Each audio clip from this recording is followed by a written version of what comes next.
Hello and welcome to Fanfic Heaven, your home for amazing stories. Today's story is, what if a phoenix bonded with Harry at age 4 and burned every Horcrux to ash before Hogwarts? Don't forget to like this video if you enjoy it, and subscribe if you haven't already. We post new stories regularly. Let's get started. Chapter 1, The Flame in the Darkness. The cupboard under the stairs was dark and cramped, but 4-year-old Harry Potter was used to it. His small fingers traced patterns in the dust as his stomach growled. Aunt Petunia had sent him to bed without supper again, this time because a glass had shattered when Dudley shoved him into the kitchen counter. Somehow, it had been Harry's fault. Things were always Harry's fault. Boy! Uncle Vernon's voice boomed from beyond the cupboard door. Stop that racket. Harry hadn't made a sound, but he knew better than to argue. He curled his skinny legs tighter against his chest and wrapped his arms around them. A spider dangled from the ceiling, lowering itself on an invisible thread. Harry watched it with mild interest. The spiders were his only companions in the cupboard. One day, he whispered to the spider, "I'll have a real friend." Outside, thunder rolled across the sky. Rain began to patter against the windows of number 4, Privet Drive. Harry listened to the sound, imagining it was applause for a performance he'd given, something wonderful that made people smile instead of frown at him. The fantasy was interrupted by a flash of lightning that illuminated the cracks around his cupboard door. But the light didn't fade. Harry squinted as golden light seeped through the vents and cracks of his cupboard, warm and inviting. It was nothing like the harsh, artificial light of the hallway bulb when Aunt Petunia yanked his door open in the mornings. This light seemed to breathe. A soft trilling sound vibrated through the air, like music made of light. Harry held his breath as the golden glow intensified. The cupboard door remained closed, yet the light grew brighter still. Then, in a burst of silent flame, a bird appeared at the foot of his makeshift bed.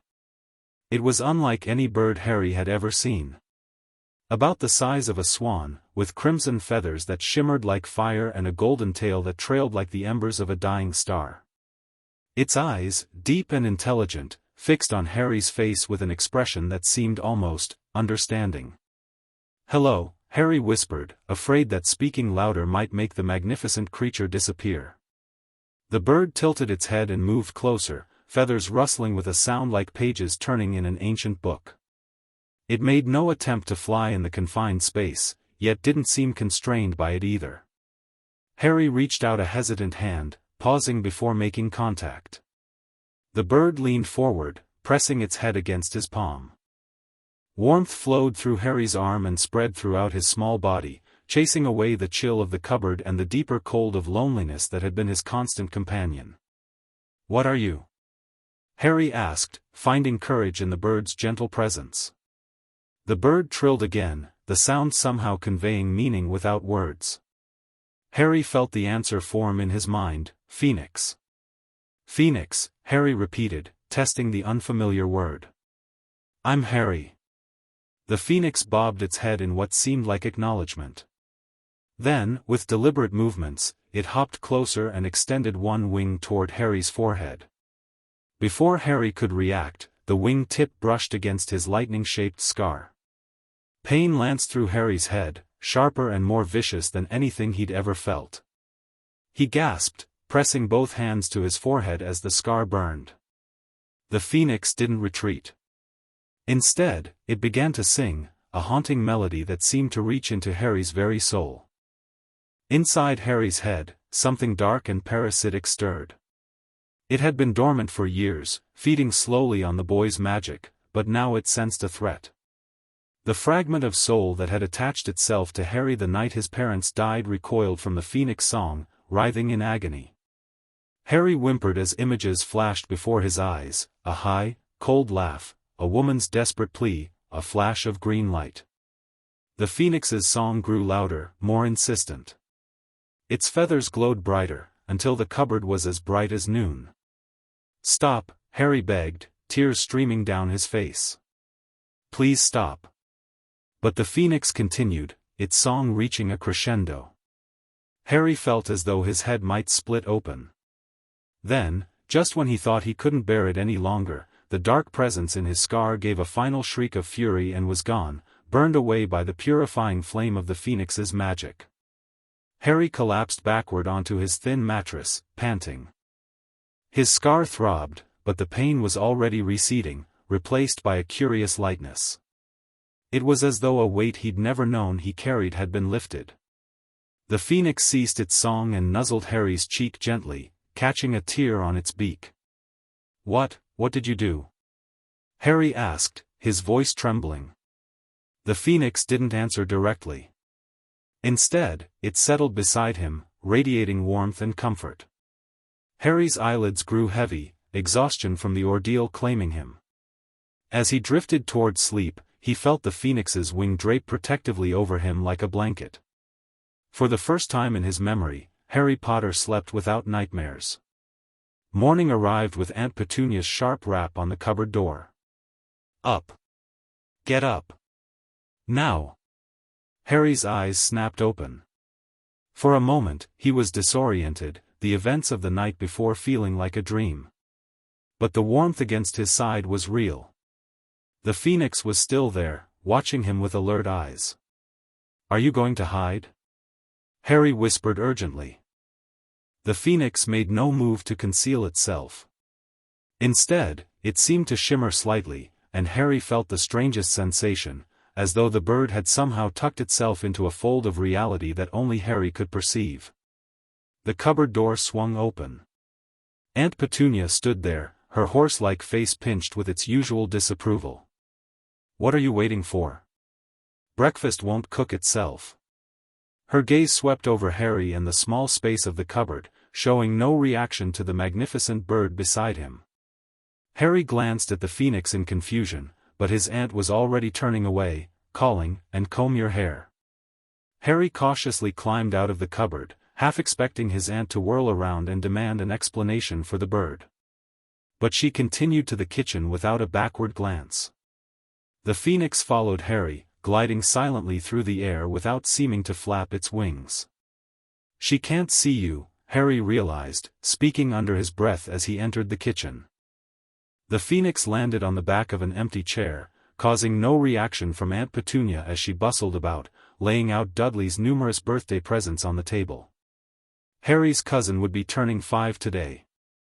The phoenix's arrival had driven that fact from Harry's mind, but now the sight of the wrapped gifts brought it rushing back. "Don't burn the bacon," Aunt Petunia snapped as Harry climbed onto his step stool to reach the stove. Harry carefully turned the strips of bacon in the pan, conscious of the phoenix watching him with what seemed like disapproval. He'd been cooking breakfast since he was tall enough to reach the stove with a step stool, but somehow, under the phoenix's gaze, the chore felt wrong. Uncle Vernon entered the kitchen, his substantial bulk straining the buttons of his shirt. "Where's my coffee, boy?" "Coming, Uncle Vernon," Harry said quickly, leaving the bacon to pour his uncle's coffee.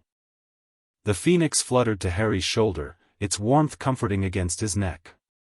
Uncle Vernon took the coffee without acknowledgement and settled behind his newspaper, showing no sign that he could see the fiery bird perched on his nephew. Dudley arrived last, already whining. "How many presents do I have?" 36, Uncle Vernon said proudly. "Counted them myself." 36? Dudley's face contorted with rage. "But last year I had 37. While Aunt Petunia hastily promised more presents to prevent a tantrum, Harry finished cooking the breakfast and began serving it. The phoenix remained on his shoulder, its presence giving him a strange sense of confidence. When he accidentally dropped a strip of bacon onto Dudley's plate from too high, causing grease to splatter, he flinched automatically, expecting a sharp reprimand. Instead, Uncle Vernon merely grunted, absorbed in his paper, while Aunt Petunia was too busy consoling Dudley to notice. It was as though the phoenix's presence was somehow affecting the Dursleys, softening their usual harshness. "Mrs. Fig can't take him," Aunt Petunia was saying. "She's broken her leg." Harry's ears perked up. They were talking about what to do with him during Dudley's birthday outing to the zoo. "We could phone Marge," Uncle Vernon suggested. "Don't be silly, Vernon," she hates the boy. The phoenix's talons tightened slightly on Harry's shoulder. He felt a surge of emotion that wasn't his own: indignation, protectiveness. I could stay here, Harry offered, hoping for a rare day alone in the house. And find the place in ruins when we get back, snapped Aunt Petunia. I won't blow up the house, Harry protested. The Dursleys exchanged glances. Strange things often happened around Harry, inexplicable things that earned him punishments even when he couldn't understand how they'd occurred. I suppose we could take him to the zoo, Aunt Petunia said reluctantly. Leave him in the car. The car's new, objected Uncle Vernon. He's not sitting in it alone. The phoenix trilled softly in Harry's ear. The sound was barely audible, yet it seemed to echo through the kitchen. The Dursleys froze, looking around in confusion. What was that? Aunt Petunia asked, her voice higher than usual. What was what, Mummy? Dudley asked, momentarily distracted from his present count. Aunt Petunia shook her head. Nothing. I just thought I heard, never mind. She turned back to her husband. He'll have to come with us to the zoo. We can't leave him with anyone, and I won't have him stay here alone. Uncle Vernon looked ready to object, but another soft trill from the phoenix seemed to sap his will to argue. Fine, he grumbled. But he'd better behave. Harry couldn't believe his luck. He'd never been to the zoo before. The phoenix rubbed its head against his cheek, almost like a cat expressing approval. Thank you, Harry whispered, unsure if he was addressing his relatives or the phoenix. The trip to the zoo was unlike any outing Harry had ever experienced with the Dursleys. Usually, he was an unwelcome shadow, tolerated but ignored. Today, with the phoenix a constant presence, invisible to all but him, things were different. When Dudley shoved him aside to see the gorillas, the phoenix fluttered its wings, creating a sudden gust that caused Dudley to stumble backward. When Uncle Vernon gripped Harry's shoulder painfully after a comment about the lion's manes resembling his uncle's mustache, the phoenix trilled softly, and Uncle Vernon's hand inexplicably loosened. By the time they reached the reptile house, Harry was beginning to understand. The phoenix was protecting him. The building was cool and dimly lit, with illuminated windows along the walls. Dudley quickly found the largest snake, a Brazilian boa constrictor that could have wrapped itself twice around Uncle Vernon's car. Currently, however, it was fast asleep. Make it move, Dudley whined to his father. Uncle Vernon tapped on the glass, but the snake didn't budge. This is boring, Dudley moaned, shuffling away to look at a poisonous cobra. Harry moved closer to the boa constrictor's tank. The phoenix, which had been riding on his shoulder all day, hopped down to the display ledge. Harry felt a twinge of concern. Surely the snake would see the bird, even if the humans couldn't? But the boa constrictor merely opened its eyes lazily, its gaze sliding over the phoenix as though it weren't there. Then the snake looked directly at Harry and slowly, deliberately, winked. Harry stared. The snake jerked its head toward Uncle Vernon and Dudley, then raised its eyes to the ceiling. The message was clear: I get that all the time. It must be really annoying, Harry whispered. The snake nodded vigorously. Where are you from? Harry asked, fascinated by this unexpected conversation. The boa constrictor jabbed its tail at the small sign beside its tank. Harry read, Boa constrictor, Brazil. Bred in captivity. Oh, so you've never been to Brazil? The snake shook its head. Before Harry could say anything else, Dudley came waddling back, shouting, Dad! Come look at what this snake is doing. What happened next occurred so quickly that no one saw how it happened, no one except Harry. As Dudley punched him in the ribs to move him out of the way, the phoenix spread its wings.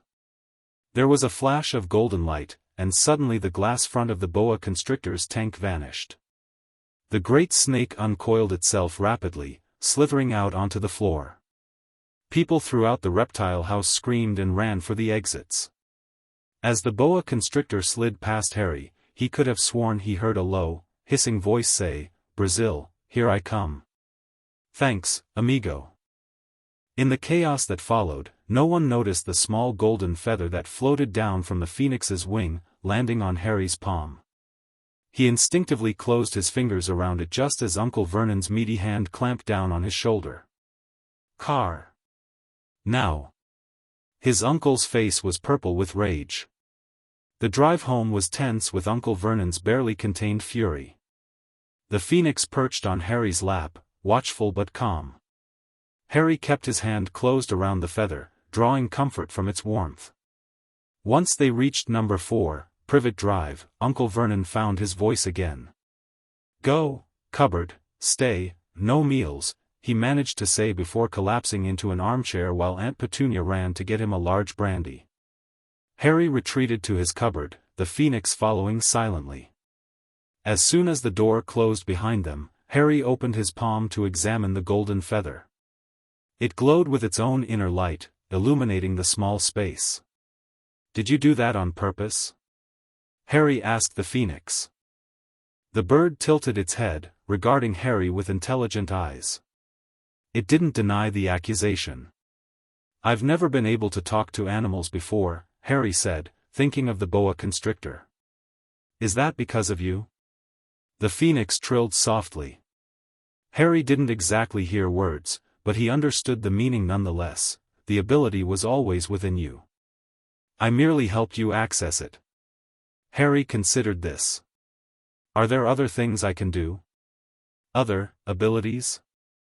In response, the phoenix extended its wing toward the cupboard door. Harry understood the gesture, the bird wanted out. But they'll see you, Harry whispered. Then he remembered how the phoenix had remained invisible to the Dursleys all day. Or maybe they won't. He reached for the cupboard door, expecting to find it locked from the outside as usual when he was being punished. To his surprise, the door swung open at his touch. Harry peered out cautiously. The hallway was empty, but he could hear the television blaring in the living room. The phoenix took flight, gliding silently toward the stairs. Harry hesitated only briefly before following. He crept up the stairs, wincing at each creak of the old wood, but the sounds from the television covered any noise he made. At the top of the stairs, the phoenix turned toward the smallest bedroom, the one filled with Dudley's broken toys. It slipped through the partly open door. Harry followed, easing the door further open and slipping inside. The phoenix perched atop a dismantled train set, looking expectantly at Harry. Then it began to sing, not the haunting, powerful song from the night before, but a gentler melody that seemed to resonate with something deep inside Harry. As the phoenix sang, Harry felt a tingling sensation in his fingertips. The golden feather in his hand grew warmer, and to his astonishment, a small flame appeared above his open palm. It didn't burn him, instead, it danced and flickered in response to his thoughts, growing or shrinking as his focus intensified or wavered. I'm doing magic, Harry breathed, watching the flame with wide-eyed wonder. The phoenix's song confirmed his realization. The flame was indeed magic, his magic, drawn out by the phoenix's guidance. A creak on the landing outside the door broke Harry's concentration. The flame vanished instantly as he turned toward the sound. Aunt Petunia's voice drifted up the stairs, calling Dudley for dinner. Footsteps moved away from the bedroom door, and Harry released the breath he'd been holding. I should get back to my cupboard, he whispered to the phoenix. The bird seemed to nod in agreement. It flew back to Harry's shoulder as he crept out of the bedroom and down the stairs. They returned to the cupboard undetected, closing the door just as Aunt Petunia emerged from the kitchen with Dudley's dinner. Inside the cupboard, Harry clutched the golden feather, his mind racing with questions. Who are you? He finally asked. Why did you come to me? The phoenix settled on the foot of Harry's makeshift bed, regarding him thoughtfully. Then, it began to communicate, not with words, but with images and feelings that bloomed in Harry's mind like flowers opening to the sun. Harry saw a castle perched on a cliff, towers reaching toward the sky. He saw a forest filled with creatures he'd only glimpsed in the picture books at school. He saw people wearing robes, pointing sticks that shot colorful light. And he saw himself, older, stronger, standing tall with the phoenix on his shoulder. "There's a whole world out there," Harry whispered. "A magical world." The phoenix confirmed with a gentle trill. "And I'm part of it?" Another confirmation. "But why me? Why did you choose me?" The phoenix's response was more complex this time. Harry caught glimpses of a dark-haired man and a red-haired woman, both smiling at him with love. Then came flashes of a terrible night, green light, screams, and a piece of something dark attaching itself to baby Harry's forehead. "My parents," Harry realized. "That's how they died, isn't it? Not in a car crash." The phoenix's expression was solemn. It touched its beak to Harry's now painless scar, and Harry understood. The darkness that had been inside him, the thing the phoenix had burned away, was connected to his parents' deaths. "There's more of it out there, isn't there?" Harry asked, sudden understanding dawning. "More pieces of that darkness." The phoenix nodded gravely. "And you need my help to find them." It wasn't a question, but the phoenix answered anyway, brushing its wing against Harry's cheek in what felt like gratitude and encouragement. Harry looked down at the golden feather in his palm, then back at the magnificent creature that had chosen him. "I'll help you," he promised. "But I need to know more. About my parents, about magic, about everything." The phoenix settled more comfortably on Harry's bed, as though preparing for a long conversation. And as the evening deepened into night, Harry Potter learned the truth of who he was and why a phoenix had come to save him. In the weeks that followed, Harry's life transformed in ways both subtle and profound.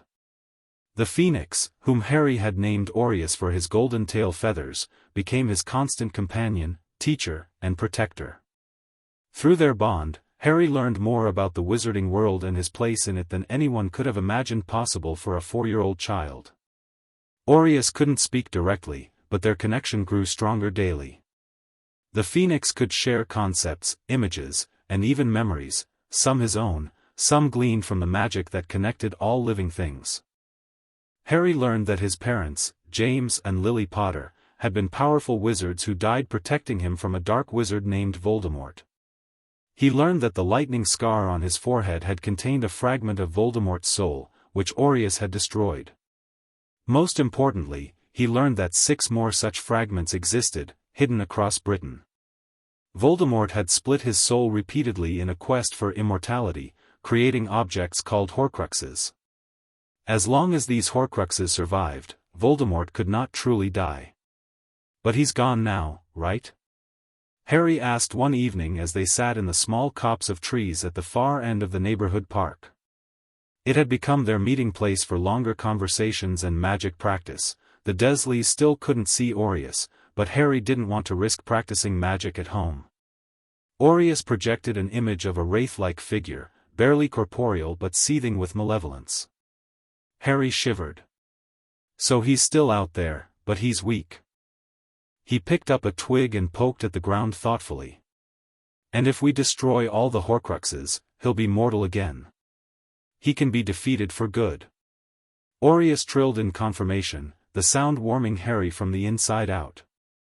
"But why me?" Harry asked, not for the first time. "I'm just a kid." The phoenix's response was a complex tapestry of images and feelings. Harry as a baby, surrounded by a golden shield of love magic, prophecy lines spoken in a misty room, Voldemort's soul fragment reaching out from the collapsing body of the dark wizard, seeking the nearest living vessel. And underneath it all, a sense of potential, of dormant power and a capacity for love that made Harry uniquely suited to this task. "I still don't understand completely," Harry admitted. "But I trust you." Aureus brushed his wing against Harry's cheek, conveying affection and pride. Then he turned his attention to their practice. Harry had been working on controlling the magical flame that Aureus had helped him discover. It was difficult without a wand. Aureus had shown him images of wizards channeling their magic through wands, but not impossible. Harry closed his eyes and concentrated, feeling the warmth of magic stir within him. He extended his hand, palm up, and visualized a small flame appearing above it. The golden phoenix feather he kept in his pocket seemed to pulse in harmony with his effort. Ignis, he whispered, using the Latin word aureus had taught him. A tiny flame flickered into existence above his palm. Harry opened his eyes and grinned triumphantly. The flame danced and swayed with his breath, perfectly under his control. "I did it!" Aureus trilled encouragingly. Harry had progressed faster than either of them had expected. Without formal training or a wand, his magic was raw and instinctual, shaped more by will and emotion than technique. In some ways, this made it more difficult to control, in others, more powerful. "What's next?" Harry asked eagerly. "Can we try moving things again?" Aureus nodded, spreading his magnificent wings. He took flight, circling above Harry before landing on a nearby branch. There, he used his beak to break off a small twig, letting it fall to the ground a few feet away from where Harry sat. Harry extinguished his flame and focused on the twig. Moving objects was harder than creating fire, which seemed to come naturally to him, perhaps due to his connection with Aureus. He extended his hand toward the twig and concentrated, visualizing it rising from the ground. "Leviosa," he said firmly. The twig trembled but remained on the ground. Harry frowned, trying again with more force behind the word. "Leviosa." This time, the twig jerked upward about an inch before falling back to the earth. Harry felt a drop of sweat trickle down his temple. Magic without a wand was exhausting. "One more try," he muttered, as much to himself as to Aureus. He closed his eyes, drawing a deep breath. Instead of forcing his will onto the twig, he tried to feel the magic flowing through him, extending out toward the object. When he opened his eyes, he didn't shout the incantation. He simply whispered it, feeling the word as an extension of his intent. "Leviosa." The twig rose smoothly into the air, hovering at eye level. Harry let out a breathless laugh, maintaining his concentration as he guided it through a simple figure-8 pattern. Aureus trilled approvingly, the sound like sunshine breaking through clouds. "How long until I can do bigger things?" Harry asked, carefully setting the twig back on the ground. "Like, I don't know, make Dudley's toys dance around his room?" He grinned impishly. Aureus gave him what could only be described as a stern look. I know," Harry sighed. "No using magic to prank the Dursleys. Even if they deserve it." The Phoenix had made it clear from the beginning that magic came with responsibility. Using it frivolously or vindicatively would only weaken Harry's connection to his true power. Besides, their mission was too important to risk exposure because of childish revenge. "Speaking of our mission," Harry said, his expression growing serious. "When do we start looking for the Horcruxes?" Aureus projected a series of images: Harry, older and stronger, a golden cup hidden in a vault, a diadem lost in a cluttered room, a locket submerged in a basin of poison, a ring buried beneath a floorboard, a diary shelved in a manor house, and the last piece, already destroyed, the scar on Harry's forehead. "So we have to wait until I'm older?" "But why?" "If these things are so dangerous," Aureus interrupted with another series of images: Harry practicing magic, growing in skill, Harry studying books on defensive spells, Harry building physical strength through running and climbing. The message was clear: Harry needed to prepare before confronting such dangerous magical artifacts. Harry nodded reluctantly. "I understand. But we can still plan, right? You can show me where they are, what protections they might have." Aureus seemed to consider this before giving a measured nod. He projected an image of a magnificent marble building with columns and guardian creatures at its entrance. "A bank?" Harry guessed. Aureus confirmed. This was Gringotts, the wizarding bank, where one Horcrux was hidden in a heavily guarded vault. "And we'll need to break in?" Harry asked, his eyes widening at the thought. Aureus's response was non-committal. There might be other ways to access the vault, but they would cross that bridge when Harry was ready. what about the others? Harry pressed. One by one, Aureus showed him, Hogwarts School of Witchcraft and Wizardry, where the diadem was hidden, a cave by the sea containing the locket, the ruins of a shack where the ring lay concealed, and Malfoy Manor, where the diary was kept. So they're scattered all over, Harry mused. And each one will have different protections. Aureus confirmed, adding an impression of dark magic, curses designed to kill or maim anyone who touched the Horcruxes. Harry swallowed hard. But you can help with that part, right?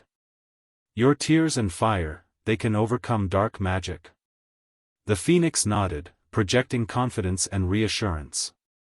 Together, they would find a way to destroy each Horcrux safely. Harry checked the watch he'd salvaged from Dudley's room of broken things and repaired with a touch of magic. I should get back before Uncle Vernon notices I'm gone. As they walked back toward Privet Drive, Harry thought about everything he'd learned. The task ahead seemed enormous, especially for a child his age. But with Aureus by his side, he felt a growing sense of purpose and determination. We're going to do this, he said firmly. We're going to find all of them, and we're going to destroy them. Aureus trilled in agreement, the sound filled with fierce pride. By the time Harry turned 5, his life had fallen into a new routine. To the Dursleys, he was still the unwanted nephew who slept in the cupboard under the stairs. They still assigned him chores beyond his years and punished him for imagined transgressions. But their treatment had subtly shifted since Aureus's arrival.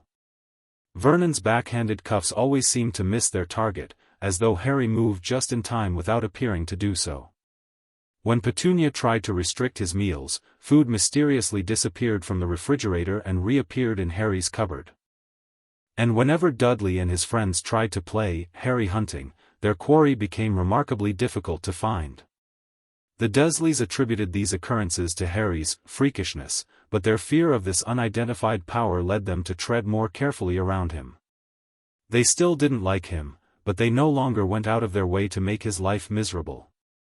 For his part, Harry did his best to be unremarkable in their presence.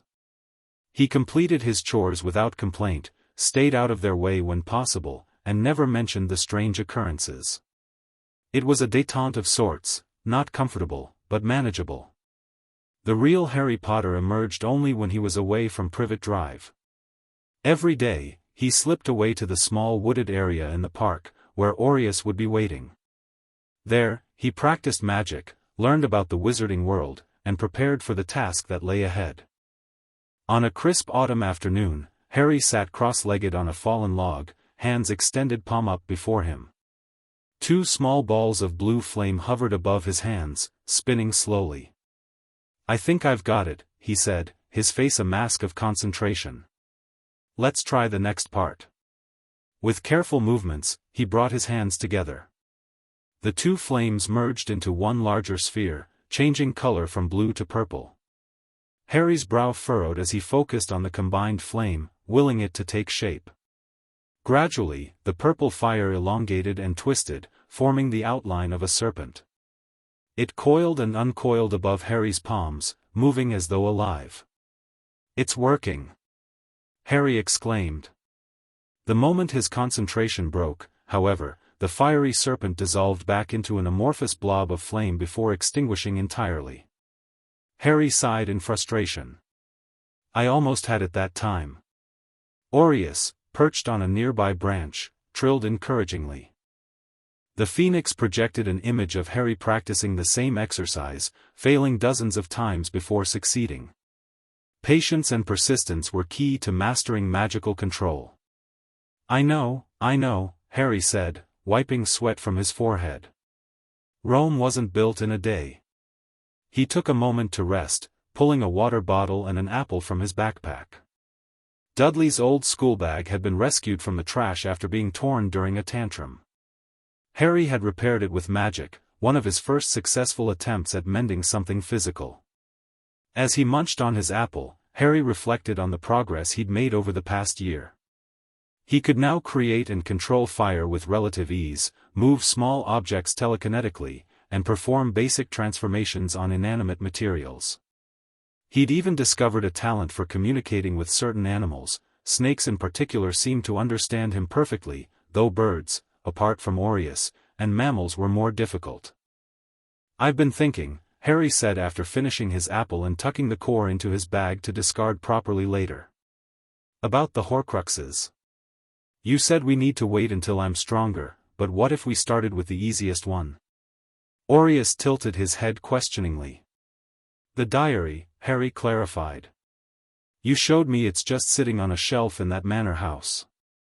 If we could somehow get in and out without being seen." The Phoenix projected a series of images, elaborate security wards surrounding Malfoy Manor, dark artifacts that could harm an intruder, house elves patrolling the corridors. "Okay, so maybe not that easy," Harry conceded. "But still, it's just a book. It seems less dangerous than the others." Aureus considered this, then projected a new series of images, the diary opening to reveal blank pages, someone writing in it, the ink disappearing, new words appearing in response, and finally, a ghostly figure emerging from the pages to possess the writer. Harry's eyes widened. "It can possess people? That's horrible." The Phoenix nodded gravely. Each Horcrux had its own defensive mechanisms. The diary might seem innocuous, but it was perhaps the most insidious of them all, capable of influencing and eventually controlling whoever wrote in it.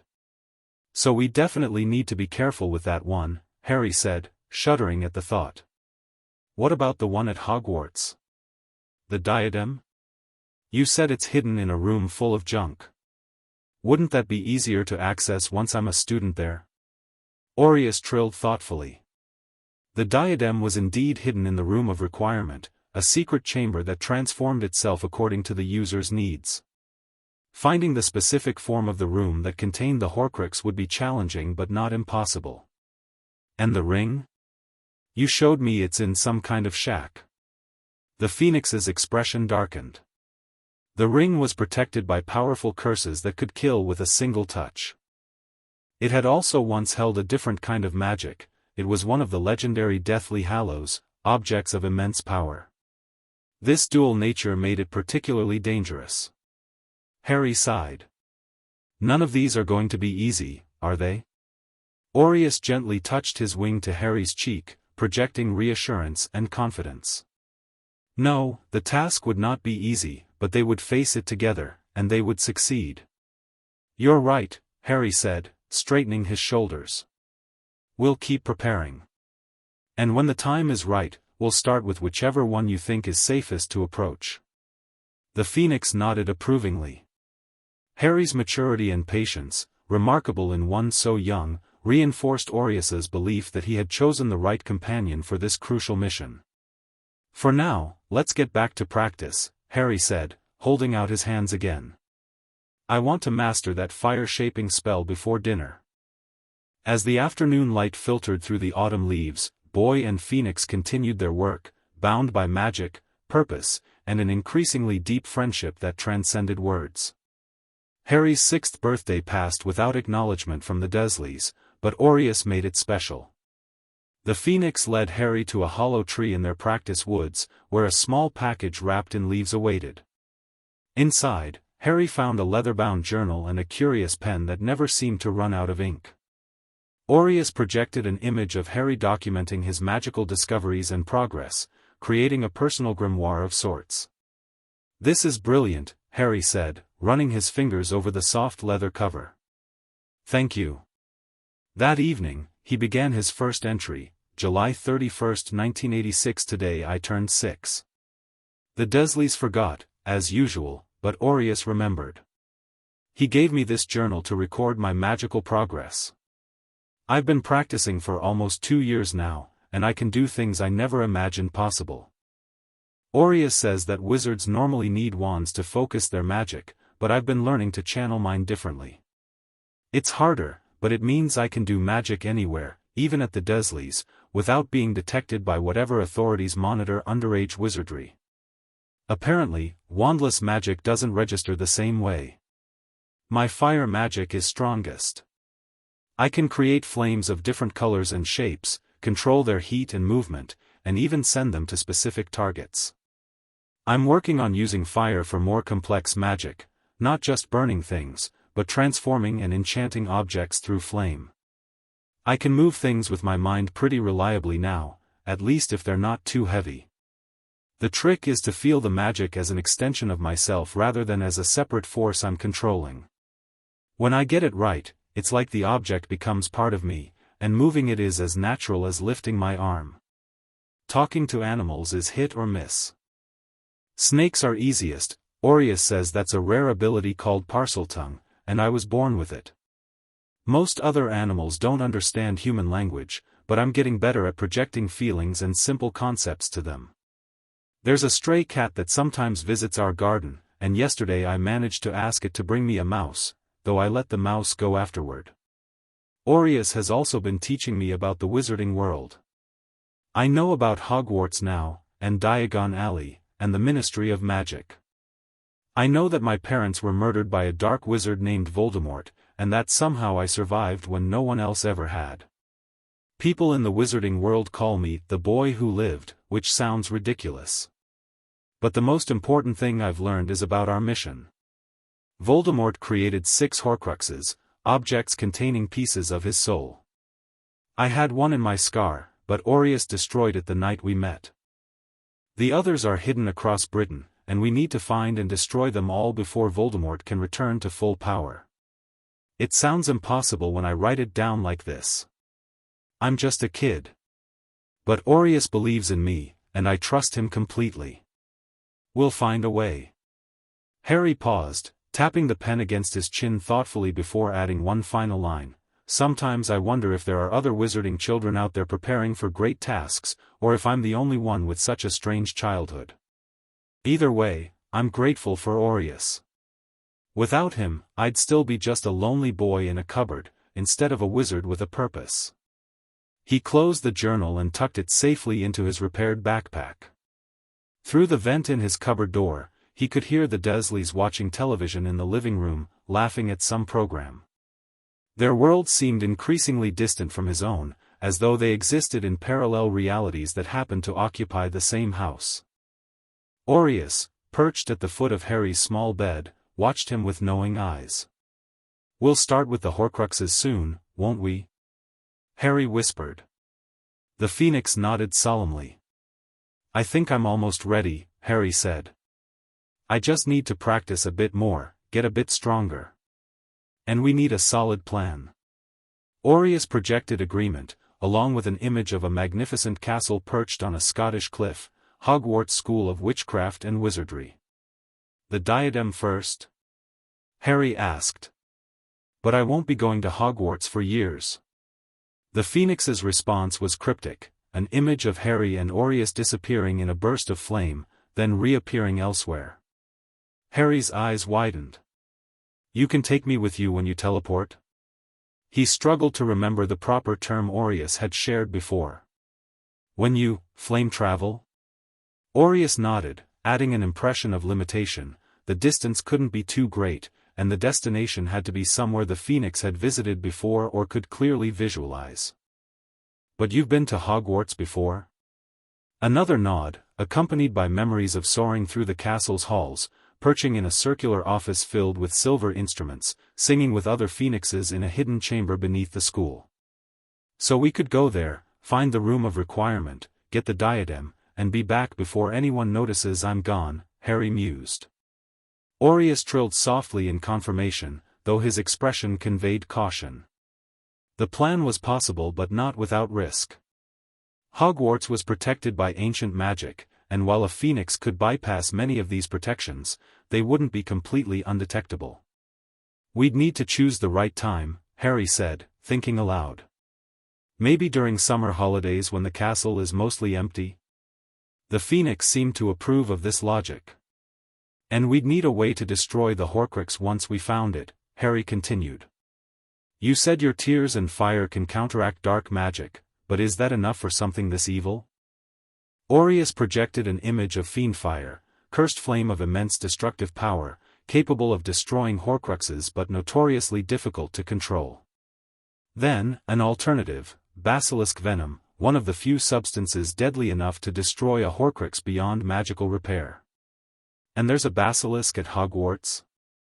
Harry asked, remembering Aureus's previous visions of a massive serpent slumbering in a hidden chamber. The Phoenix confirmed. The Chamber of Secrets, built by Salazar Slytherin, housed a basilisk that had slept for centuries. As a Parselmouth, Harry could potentially access the chamber and retrieve venom from the beast, though facing a basilisk would be extremely dangerous. "So we have options," Harry said, feeling both nervous and excited. "We could try to use your fire, or we could get basilisk venom, or maybe even learn to control fiend fire." Aureus nuzzled Harry's hand gently. They would figure out the details together, but the fact that Harry was thinking through these problems logically was a good sign. He was growing into his role as Aureus's partner in this vital mission. "I think we should aim for next summer," Harry decided. "I'll be 7 by then, and I'll have had more time to practice. And we can use this year to plan everything carefully." The Phoenix trilled in agreement, his golden eyes reflecting the determination in Harry's green ones. The bond between them had grown stronger with each passing month, evolving from protector and protected to true companions united by a sacred purpose. As Harry drifted off to sleep that night, Aureus keeping watch from the foot of the bed, he felt a sense of rightness that transcended his humble surroundings. The cupboard under the stairs might be his physical home for now, but his true place was by Aureus's side, working together to rid the world of the dark fragments of Voldemort's soul. The school year passed in a blur of contrasts. By day, Harry attended the local primary school, where he kept his head down and his grades deliberately average to avoid unwanted attention. By afternoon and evening, he trained with Aureus, his magical abilities growing stronger and more refined with each passing week. Harry's journal filled with notes on spells he'd mastered, magical theory Aureus had taught him, and detailed plans for their upcoming mission to Hogwarts. He drew diagrams of the castle based on Aureus's memories, paying particular attention to the 7th floor corridor where the room of requirement was hidden. Through the Phoenix's shared visions, Harry learned the exact phrasing needed to access the room in its hidden things configuration. He memorized the description of Ravenclaw's diadem and practiced visualizing it clearly, as Aureus explained that intent and clear focus were crucial when searching through the cluttered room. By the time summer arrived, Harry felt as prepared as he could be for their first Horcrux hunt. The plan was simple but carefully considered. They would flame travel to Hogwarts during the quiet pre-dawn hours, find and retrieve the diadem, then return to Surrey before anyone noticed Harry's absence. On a warm night in early July, Harry sat cross-legged in his cupboard, facing Aureus with solemn determination. "I think we're ready," he said quietly. "Tomorrow morning?" The Phoenix considered the question, then nodded. Through their mental link, Aureus conveyed one final concern: the destruction of the Horcrux. They had decided against seeking basilisk venom on this first expedition, it would complicate the mission unnecessarily. Instead, they would bring the diadem back to their practice woods, where Aureus would attempt to destroy it with his magical fire in a controlled setting. "I understand the risks," Harry assured him. "If your fire isn't enough, we'll seal it in that metal box I prepared and make a plan to get basilisk venom later." Aureus seemed satisfied with this approach. He stretched his magnificent wings, then settled down beside Harry, projecting confidence and affection. Whatever happened tomorrow, they would face it together. Harry hardly slept that night, his mind racing with anticipation and nerves. When the first pale light of dawn began to seep through the vents of his cupboard, he was already awake and dressed, his backpack containing the metal box, his journal, and a small flashlight ready beside him. "It's time," he whispered to Aureus. The Phoenix moved to Harry's shoulder, wrapping one wing partially around him. Harry took a deep breath and closed his eyes. There was a sensation of incredible heat, though it didn't burn, and a sound like a rushing wind. When he opened his eyes, they were no longer in the cupboard under the stairs. They stood in a massive stone corridor, moonlight streaming through tall windows. The air smelled of ancient magic and dusty parchment. Harry's heart pounded in his chest as he realized where they were, the 7th floor of Hogwarts Castle. "We made it," he breathed, his voice barely audible even in the silence of the sleeping castle. Aureus nudged him gently, reminding him of their mission. Harry nodded and moved quietly down the corridor, counting doors and tapestries until he reached the blank wall opposite a tapestry of trolls in tutus. Closing his eyes, Harry concentrated on what he needed. "I need to find the place where everything is hidden. I need to find the place where everything is hidden. I need to find the place where everything is hidden." When he opened his eyes, an ornate door had appeared in the previously blank wall. With trembling fingers, Harry grasped the handle and pushed it open, revealing a cathedral-sized room filled with thousands of objects, broken furniture, banned books, forgotten trinkets, and hidden treasures accumulated over centuries. "Lumos," Harry whispered, summoning a small ball of light to hover above his palm. The wandless magic came easily now, after nearly 3 years of practice. He stepped into the room of requirement, Aureus gliding silently beside him. The phoenix projected an image of the diadem, delicate silver, set with a brilliant blue sapphire, inscribed with the words, "Wit beyond measure is man's greatest treasure." "Where do we even start looking?" Harry murmured, gazing at the towering piles of discarded objects. Aureus projected another image, the diadem resting on a blistered old cupboard, near a chipped bust of an old warlock wearing a dusty wig. "You know exactly where it is," Harry realized. "Brilliant." Following Aureus's guidance, Harry wound his way through the labyrinthine collection. They passed bizarre and fascinating items, jewel-encrusted goblets, cages containing the skeletons of unknown creatures, stacks of books bound in materials Harry couldn't identify. Under different circumstances, he would have been tempted to explore, but the weight of their mission kept him focused. Finally, they rounded a corner and saw it, the cupboard Aureus had shown him, with the bust perched on top.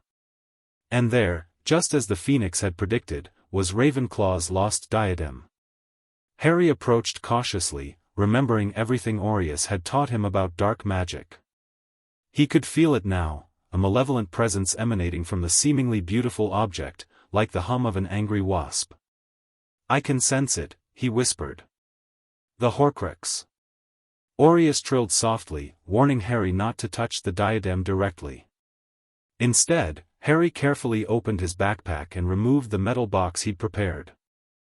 Using his telekinetic magic, he lifted the diadem without physical contact and guided it into the container. The moment the lid closed over the Horcrux, Harry felt a wave of relief wash over him. Even through the metal, he could still sense the dark object's presence, but it was muted now, contained. "We did it," he said, unable to keep a note of triumph from his voice. "Let's get out of here." They retraced their steps through the room, Harry clutching the metal box tightly in both hands. As they neared the exit, however, a soft sound froze them in place, footsteps in the corridor outside. Harry doused his light instantly, plunging them into darkness. Aureus, with his superior night vision, guided Harry behind a large cabinet just as the door to the room of requirement swung open. "I still don't understand why we must check this room, Albus," came a woman's crisp voice. "It hasn't been used in decades." "Indulge an old man's curiosity, Minerva," replied a gentle male voice. "The castle has been restless tonight. I felt a surge of phoenix magic unlike any I've experienced since Fawkes first came to me." Harry's heart hammered against his ribs. Through the crack between the cabinet and the wall, he could see 2 figures silhouetted in the doorway, a tall man with a flowing silver beard and a severe-looking woman in emerald robes. Aureus projected urgency into Harry's mind.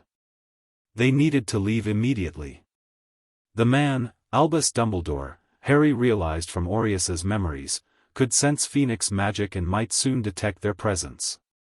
"How do we get out?" Harry mouthed silently to Aureus. The phoenix's response was immediate. They would flame travel directly from their hiding spot, but it would create a momentary burst of light that the wizards would certainly notice. Harry nodded in understanding. They'd been detected anyway, speed was now more important than stealth. He clutched the metal box containing the diadem in one hand and gripped Aureus's tail feathers with the other. "Curious," Dumbledore was saying as he stepped further into the room. "The magic feels familiar, yet different." Almost as though he never finished the sentence. With a rush of heat and a flash of golden fire, Harry and Aureus vanished from the room of requirement, leaving behind only a shower of sparks and two very startled professors. The sensation of flame travel was more disorienting this time, perhaps because of Harry's heightened emotional state. When they rematerialized in their practice woods near Privet Drive, Harry stumbled and fell to his knees, still clutching the metal box. "That was close," he gasped once he'd caught his breath. "Do you think they saw me?" Aureus's response was uncertain. The flame travel had been swift, and the room had been dark.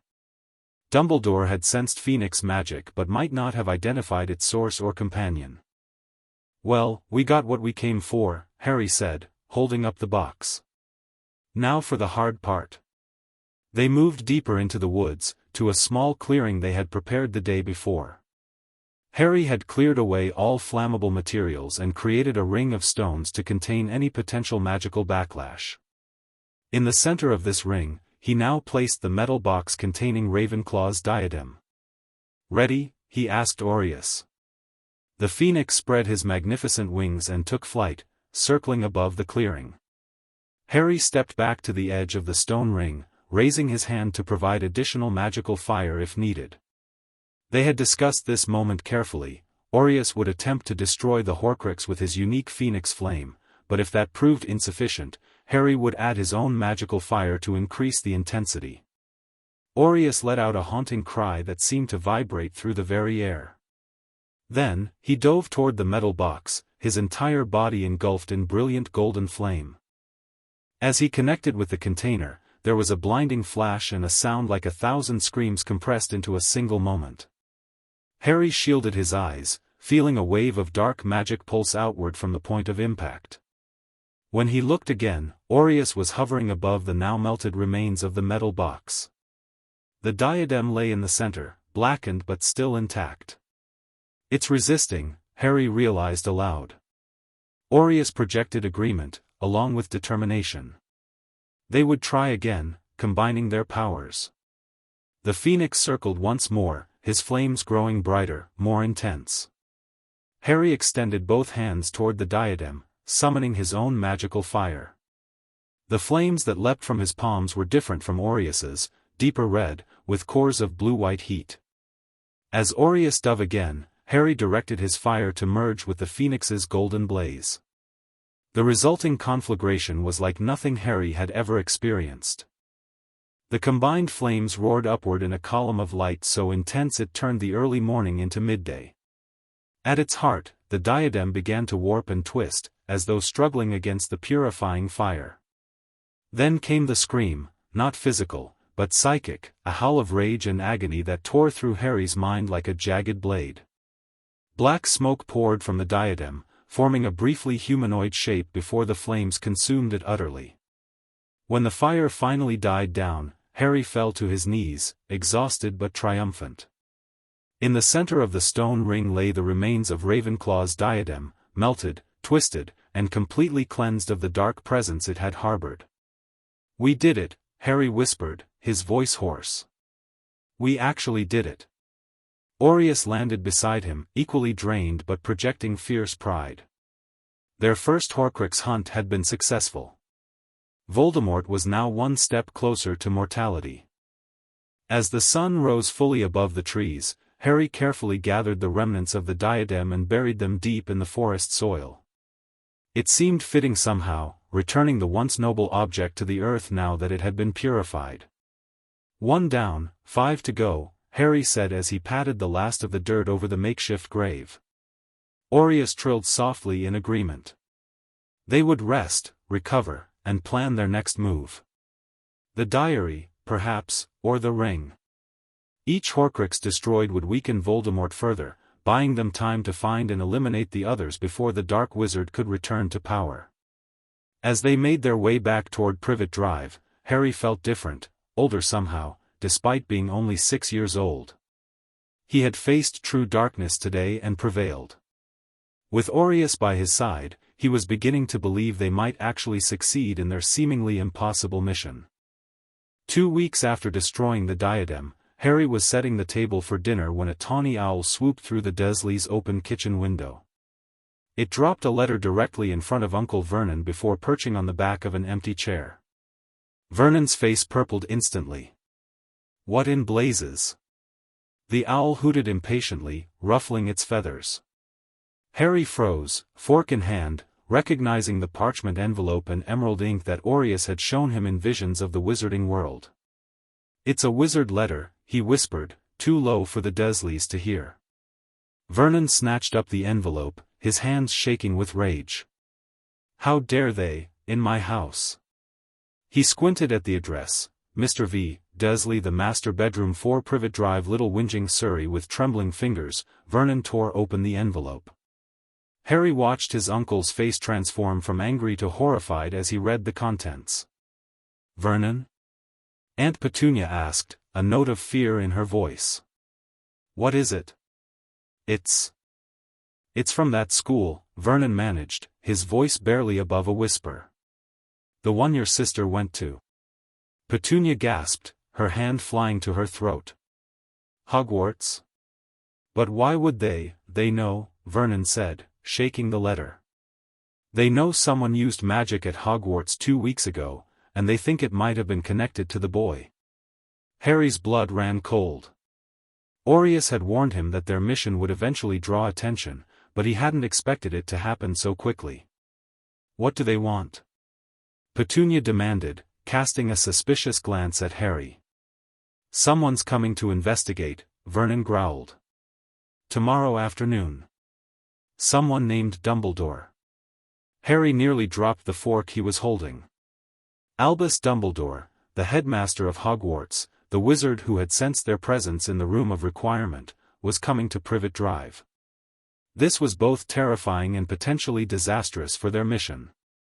"I won't have it," Vernon declared, crumpling the letter in his fist. "I won't have one of those freaks in my house." "Vernon," Petunia said, her voice oddly calm, "I don't think we have a choice. If they suspect, if they know about the boy's abnormality, they'll come whether we want them to or not." Harry continued setting the table, trying to appear oblivious to the conversation while his mind raced. He needed to warn Aureus immediately. The Phoenix was hunting in the countryside and wouldn't return until evening, but this couldn't wait. "Boy!" Vernon barked suddenly. "Go to your cupboard. Now." "But dinner," Harry began, only to be cut off by Vernon's raised hand. "Now." Harry retreated to his cupboard, hearing the Dursleys continue their hushed, panicked conversation in the kitchen. This was bad, very bad. If Dumbledore came to investigate, he might discover their secret. The wizard was powerful and perceptive. Aureus had shared memories of Dumbledore's extraordinary magical abilities and sharp intellect. Sitting on his thin mattress, Harry closed his eyes and concentrated on his bond with Aureus. Over the years, they had developed a rudimentary form of long-distance communication. It wasn't as clear as when they were together, but in emergencies, Harry could project strong emotions and simple images to his Phoenix companion. Danger, Harry thought as hard as he could, visualizing Dumbledore and Privet Drive together. "Coming tomorrow. Need you now." Whether the message would reach Aureus, Harry couldn't be sure. But he had to try. In the meantime, he needed to prepare for Dumbledore's visit. The cupboard door slammed open, and Aunt Petunia thrust a plate with a meager dinner at him. "Eat quickly," she snapped. "And listen carefully. A man is coming tomorrow, one of your kind. You are to say nothing about anything strange. Nothing about talking to animals, nothing about unusual occurrences. Do you understand?" Harry nodded, surprised by her directness. Normally, the Dursleys refused to acknowledge anything abnormal about Harry or his past. "Good," Petunia said, her lips pressed into a thin line. "Vernon and I will handle this Dumbledore person. You just keep quiet and out of the way." After she left, Harry picked at his food, his appetite gone. The situation was spiraling beyond his control. If Dumbledore linked him to the Phoenix magic at Hogwarts, their entire mission could be compromised. Hours later, when the house had gone quiet, Harry sensed Aureus's return. The Phoenix appeared in the cupboard with a soft whoosh of flame, immediately projecting concern as he sensed Harry's anxiety. "Dumbledore is coming here tomorrow," Harry whispered urgently. "He sent a letter to the Dursleys. He suspects the Phoenix magic at Hogwarts might be connected to me." Aureus's golden eyes narrowed. He shared a complex series of thoughts with Harry. Dumbledore was not their enemy, but neither could they trust him with the full truth yet.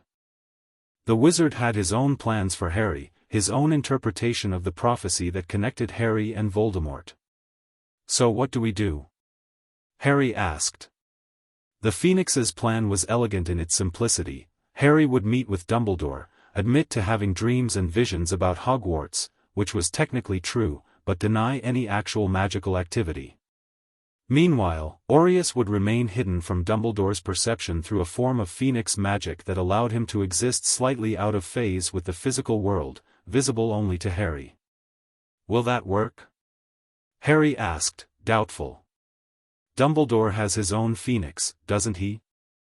Won't he recognize the signs?" Aureus projected confidence. Fawkes, Dumbledore's companion, might sense another Phoenix's presence, but the older bird would not betray them.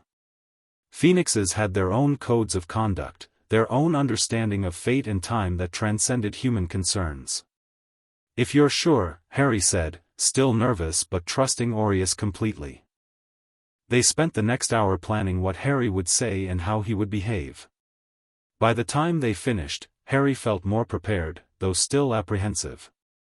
When he finally drifted off to sleep, Aureus kept watch, his golden eyes reflecting the dim light that seeped through the cupboard vents. The next day passed in a blur of nervous anticipation. The Dursleys were unusually active, cleaning the already spotless house and instructing Harry to stay in his cupboard until called.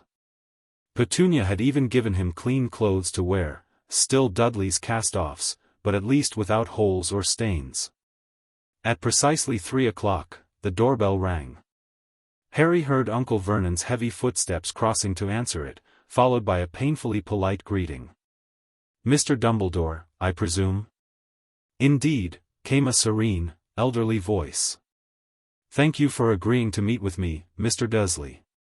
I understand this is somewhat unexpected." Footsteps moved to the living room, accompanied by the sound of Aunt Petunia offering tea in a strained voice. Harry waited in his cupboard, Aureus perched invisibly beside him, until Vernon's sharp call summoned him. "Boy! Come here." Harry emerged from the cupboard, blinking in the bright afternoon light. He made his way to the living room, where an extraordinary sight awaited him. Albus Dumbledore sat in Uncle Vernon's armchair, looking completely out of place in flowing purple robes spangled with silver stars. His long silver beard was tucked into a belt, and half-moon spectacles perched on a crooked nose. Behind the glasses, piercing blue eyes twinkled with intelligence and curiosity. "Ah, Harry," Dumbledore said warmly. "It's wonderful to finally meet you." Harry felt Aureus's invisible presence beside him, giving him courage. He remembered their plan and stuck to it. "Hello, sir," he said politely. "Please, sit down," Dumbledore gestured to the sofa opposite him. The Dursleys stood stiffly by the fireplace, looking as though they'd swallowed something unpleasant. Harry sat, folding his hands in his lap to keep them from trembling. "I apologize for this unexpected visit," Dumbledore continued, "but something rather curious occurred at Hogwarts recently, and I wondered if you might help me understand it." "Hogwarts, sir?" Harry asked, feigning confusion while carefully pronouncing the name correctly. Dumbledore's eyebrows rose slightly. "You're familiar with the name?" Harry hesitated, then nodded. "I've dreamed about it. A castle with towers and a lake. Is it real?" The calculated admission seemed to work. Dumbledore leaned forward, his expression intrigued rather than suspicious. "Indeed it is," Harry. Hogwarts is a school of magic, the same school your parents attended, and where you will study when you turn 11. Uncle Vernon made a strangled noise but fell silent when Dumbledore glanced his way. These dreams, Dumbledore continued. How long have you been having them? Harry shrugged. A few years, I think. They started when I was little. And what happens in these dreams? I walk through corridors, see classrooms with strange objects. Sometimes there's a big room full of tables, with candles floating in the air. Harry described scenes from Aureus's shared memories, careful to include only details that might plausibly come from dreams. Dumbledore studied him intently. Harry felt a subtle pressure against his mind, a gentle probing that Aureus had warned might happen. Following the Phoenix's instructions, Harry focused on his genuine dreams about Hogwarts, allowing those images to float to the surface of his thoughts while keeping everything about Aureus and the Horcruxes deeply buried. Fascinating, Dumbledore murmured. It seems you have a natural connection to Hogwarts, Harry. Perhaps through your parents' strong ties to the school. Did you know my parents, sir? Harry asked, allowing real emotion into his voice. I did indeed, Dumbledore said kindly. They were exceptional wizards and wonderful people. You look remarkably like your father, though you have your mother's eyes. Harry nodded, having heard this before from Aureus but pretending it was new information. Aunt Petunia doesn't like to talk about them. Petunia made a small, distressed sound, but Dumbledore merely continued to regard Harry thoughtfully. Harry, 2 weeks ago, there was an unusual magical occurrence at Hogwarts. Phoenix magic, very powerful, very ancient magic, was detected in a normally unused room. At the same time, I sensed a presence that reminded me very much of you, though I couldn't explain why. He leaned forward. Would you know anything about that? Harry felt Aureus's calming presence beside him. He shook his head. I don't think so, sir. I've never actually been to Hogwarts. Just in dreams. These dreams, Dumbledore pressed gently. Have they been more vivid recently? Perhaps around 2 weeks ago? Harry pretended to consider this. I did have a really strong one where I found a room filled with all sorts of hidden things. There was a crown thing on top of a cabinet. Dumbledore's eyes sharpened. A diadem? Did you touch it in your dream? No, sir. It felt wrong somehow. Dark. Harry met Dumbledore's gaze steadily, projecting innocence while telling a version of the truth. A long moment of silence stretched between them. Harry could sense Dumbledore's probing gaze assessing him, weighing his words against some internal scale of truth. Finally, the old wizard nodded. Dreams can be powerful things, Harry, especially for wizards. Sometimes, they can even touch reality in ways we don't fully understand. Relief flooded through Harry. Dumbledore seemed to be accepting the dream explanation, at least for now. When you come to Hogwarts, I would be very interested to hear more about these dreams of yours, Dumbledore continued. They may have significance beyond what we can discern today. Yes, sir, Harry agreed, eager to end the conversation before Dumbledore asked more probing questions. Now, Dumbledore turned to the Dursleys. I'd like to discuss Harry's living arrangements. Vernon stiffened. What about them? We've kept the boy, haven't we? Fed him, clothed him, indeed, Dumbledore interrupted smoothly. However, I cannot help but notice that Harry seems to be sleeping in the cupboard under the stairs. Harry froze. How had Dumbledore known? The wizard hadn't seen the cupboard, and Harry certainly hadn't mentioned it. That's temporary, Vernon blustered. We're planning to move him to the spare bedroom soon. An excellent idea, Dumbledore said, his voice pleasant but with an unmistakable edge. In fact, I think today would be the perfect time for such a transition.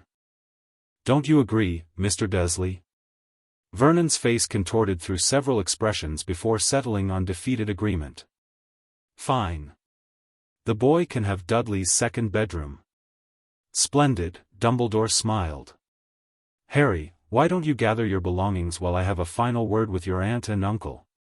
Recognizing the dismissal, Harry nodded and left the room. As soon as he was out of sight, he darted into the cupboard, where Aureus was waiting. "That went better than I expected," Harry whispered. "And I'm getting Dudley's second bedroom."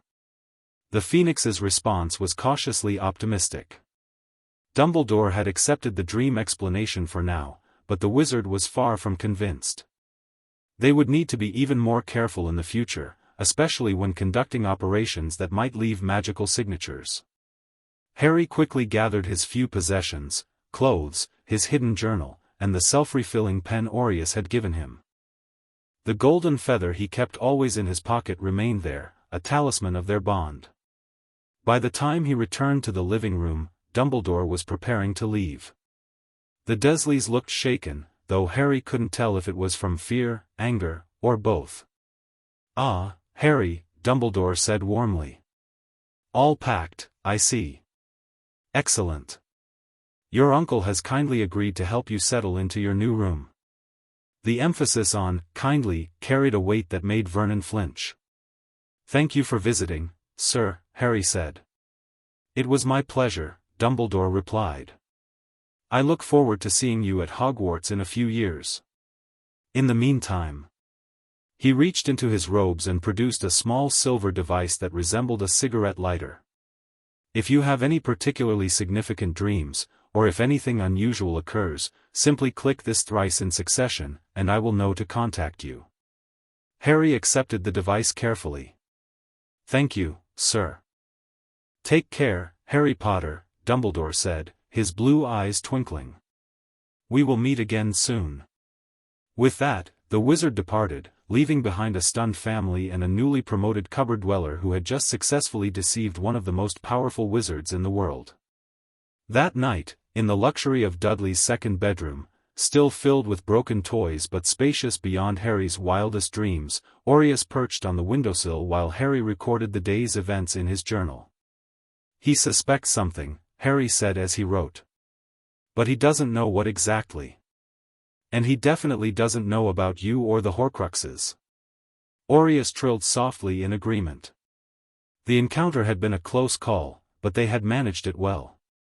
Their mission could continue, though perhaps with modified tactics to avoid detection. "We should wait a while before going after the next Horcrux," Harry suggested. "Give Dumbledore time to focus on other things." The Phoenix nodded, projecting an image of the ring hidden in the gaunt shack. It would be their next target, but not immediately.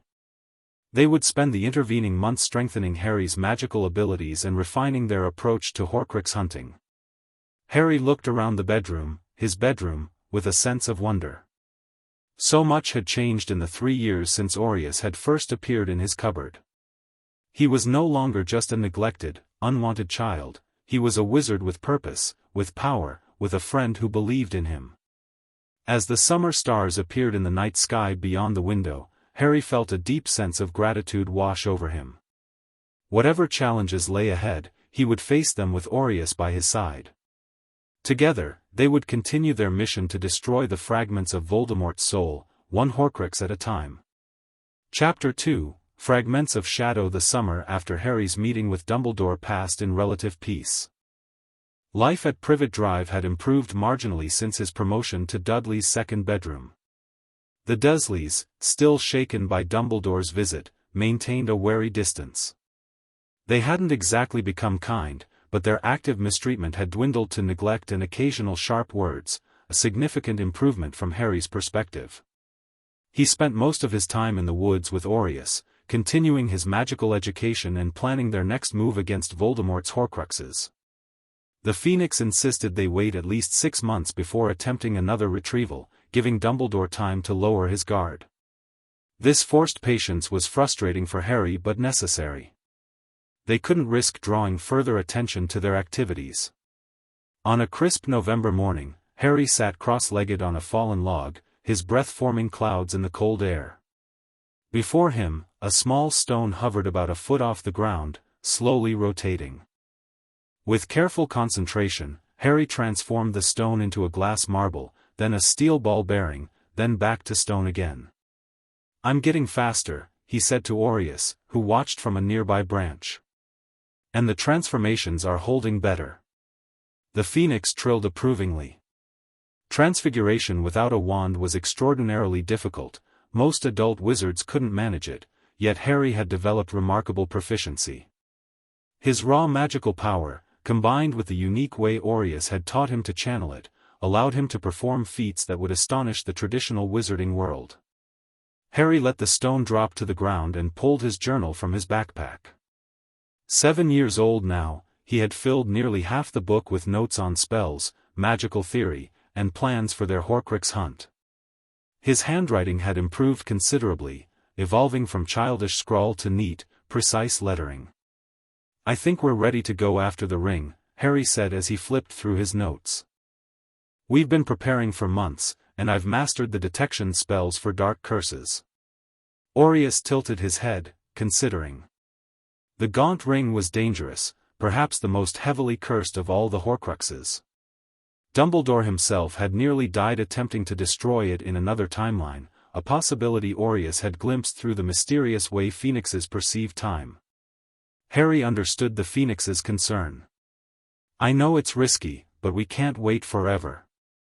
If we're careful and follow the plan exactly, we should be able to handle it." After another moment, Aureus nodded. Through their mental connection, he conveyed agreement. They would attempt to retrieve the gaunt ring during the upcoming Christmas holidays. The Dursleys would be distracted with seasonal preparations, and the wizarding world would be caught up in its own celebrations. It was the perfect time to slip away unnoticed. Harry grinned, excitement and anticipation flooding through him. Finally. Another step toward stopping Voldemort for good. Christmas Eve arrived with a dusting of snow that transformed Little Whinging into a scene from a holiday card. The Dursleys were attending a neighborhood party, leaving Harry alone at number 4. This was exactly as he and Aureus had planned. In his room, Harry dressed in layers, jeans, a long-sleeved shirt, and his warmest sweater. He packed a small backpack with essentials, his journal, the special containment box they'd prepared for the Horcrux, and a first aid kit, just in case. Aureus perched on the windowsill, his feathers glowing like embers against the darkening sky. "Ready?" Harry asked, slinging the backpack over his shoulders. Aureus nodded, spreading his magnificent wings. The Phoenix had spent weeks examining the magical defenses around the gaunt shack through his unique perception, identifying weaknesses, and planning their approach.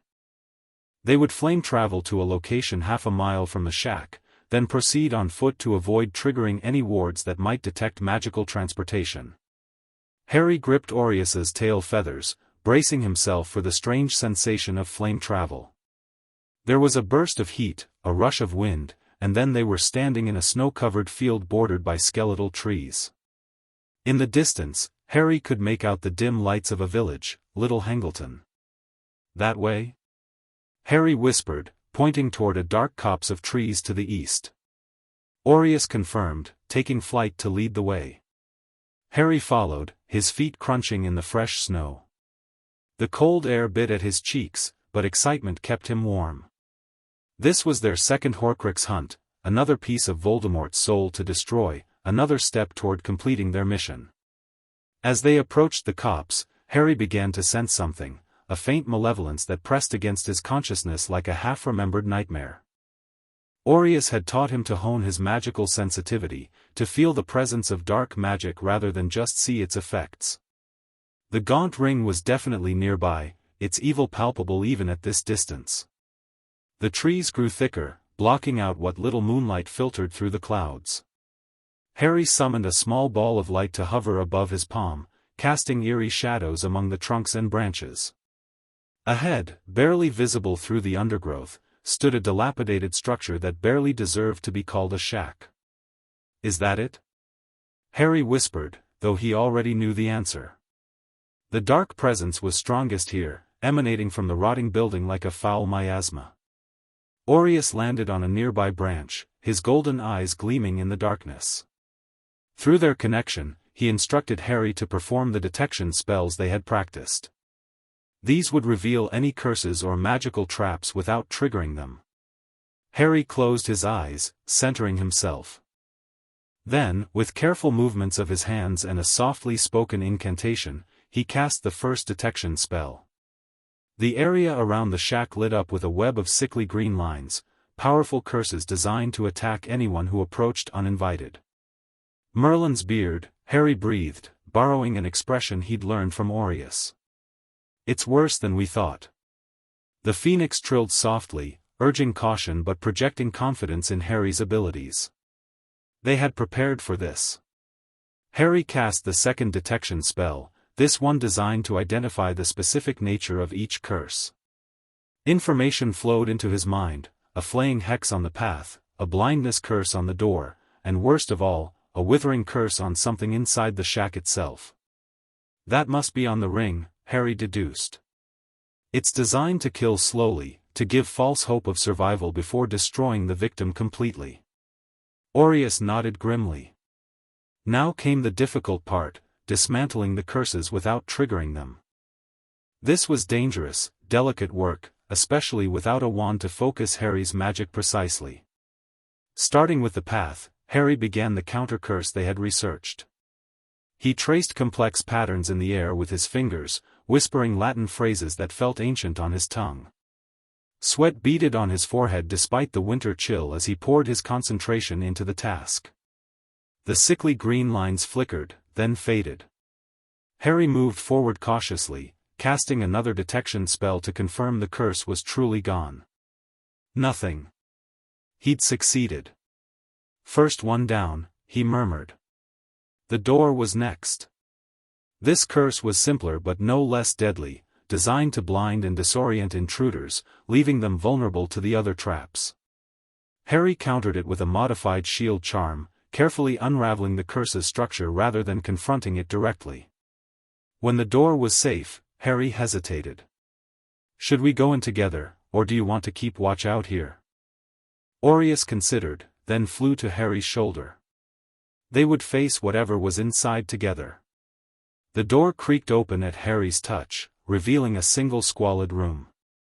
Decades of dust coated every surface. Broken furniture lay scattered about, and the remains of a small hearth stood cold and empty against one wall. The malevolent presence was stronger here, a pulsing darkness that seemed to twist the very air. Harry cast his detection spell once more, revealing a bright concentration of curse light beneath a loose floorboard near the hearth. There, he whispered. Kneeling carefully, he examined the floorboard without touching it. No additional curses here, just the withering curse on whatever lay beneath. Using his telekinetic magic, Harry lifted the board, exposing a small golden box nestled in the dirt underneath. That's it, he breathed. The Horcrux is inside. The box itself wasn't cursed, only its contents. Harry levitated it out of the hole and set it on what remained of a table. Aureus hopped down from his shoulder to examine the box more closely, his magical senses perceiving what Harry could not. Through their connection, the Phoenix conveyed his assessment. The withering curse was bound specifically to the ring, designed to activate when someone placed it on their finger. They could open the box safely, but under no circumstances should Harry touch the ring directly. I wouldn't dream of it, Harry assured him. With bated breath, Harry telekinetically opened the box's lid. Inside lay an ugly gold ring set with a black stone. Simple in appearance, yet Harry could feel the darkness rolling off it in waves. This was the Gaunt Ring, Voldemort's Horcrux and, though Harry didn't fully understand yet, one of the legendary Deathly Hallows. Now for the tricky part, Harry muttered. They had debated how to handle the ring. Initially, they'd planned to transfer it directly to their containment box and destroy it later, as they had with the diadem. But Aureus had sensed something different about this Horcrux. The curse was too dangerous to transport, too volatile to risk carrying back to Surrey. They would have to destroy it here. Harry opened his backpack and removed several items they had prepared, a small vial of basilisk venom, acquired at great risk from the Chamber of Secrets during a clandestine visit to Hogwarts 2 months prior, a pair of dragon hide gloves, mail-ordered under a pseudonym, and their reinforced containment box. "Ready?" Harry asked, pulling on the gloves. Aureus trilled confirmation, spreading his wings in preparation. They had practiced this sequence meticulously. Harry would transfer the ring to the containment box using telekinesis, then Aureus would apply a focused beam of phoenix fire while Harry simultaneously added the basilisk venom. The combined purifying elements should destroy both the Horcrux and the curse. Harry took a deep breath, then levitated the ring. It rose from the box, seeming to resist his magic, but Harry's will was stronger. With intense concentration, he guided it to the containment box and carefully lowered it inside. "Now," he called. Aureus let out a haunting cry and shot a concentrated stream of golden fire at the ring. At the same instant, Harry uncorked the basilisk venom and poured it over the Horcrux, being careful not to let any splash onto his gloves. The reaction was immediate and violent. The ring seemed to scream, a high, cold sound that existed more in Harry's mind than in the physical world. Black smoke erupted from the stone, forming a twisting shape that resembled a face for one terrible moment before Aureus's fire consumed it. The force of the destruction knocked Harry backward. He hit the wall hard, momentarily dazed. When his vision cleared, he saw Aureus hovering above the containment box, which now held only a misshapen lump of gold and a cracked black stone. The oppressive feeling of dark magic had vanished. "We did it," Harry gasped, struggling to his feet. "That's two down." Aureus landed on his shoulder, projecting concern. Harry had a small cut on his forehead where he'd struck the wall, and the phoenix immediately applied a healing tear. "I'm fine," Harry assured him, feeling the wound close instantly under the magical tear. "Just got the wind knocked out of me." They examined the remains of the ring carefully. The Horcrux was definitely destroyed, but the stone, the resurrection stone, remained intact, though cracked down the middle. Aureus projected caution. The stone was powerful in its own right, one of the deathly hallows created by death itself according to legend. "Should we take it with us?" Harry asked. "It might be useful." The phoenix hesitated, then gave a measured nod. The stone was dangerous but could potentially serve a purpose in their mission. Harry carefully placed it in a separate compartment of the containment box, making sure not to touch it directly despite its cleansing. After confirming they had left no trace of their presence, Harry and Aureus stepped outside the shack. The winter night had deepened, stars now visible through breaks in the cloud cover. Harry felt exhausted but exhilarated. Their second Horcrux hunt had succeeded, despite the increased danger. "Home?" he asked Aureus. The phoenix trilled agreement. Harry took hold of his tail feathers, and they vanished in a burst of flame, leaving behind only footprints in the snow that would soon be covered by fresh snowfall. Harry's 8th birthday found him surrounded by books in his bedroom at Privet Drive. Not presents, the Dursleys still maintained the fiction that his birthday was unimportant, but carefully selected volumes he and Aureus had acquired through various means. Some were standard wizarding texts, purchased by mail order under assumed names. Others were rarer, obtained during their occasional secret visits to Diagon Alley via flame travel.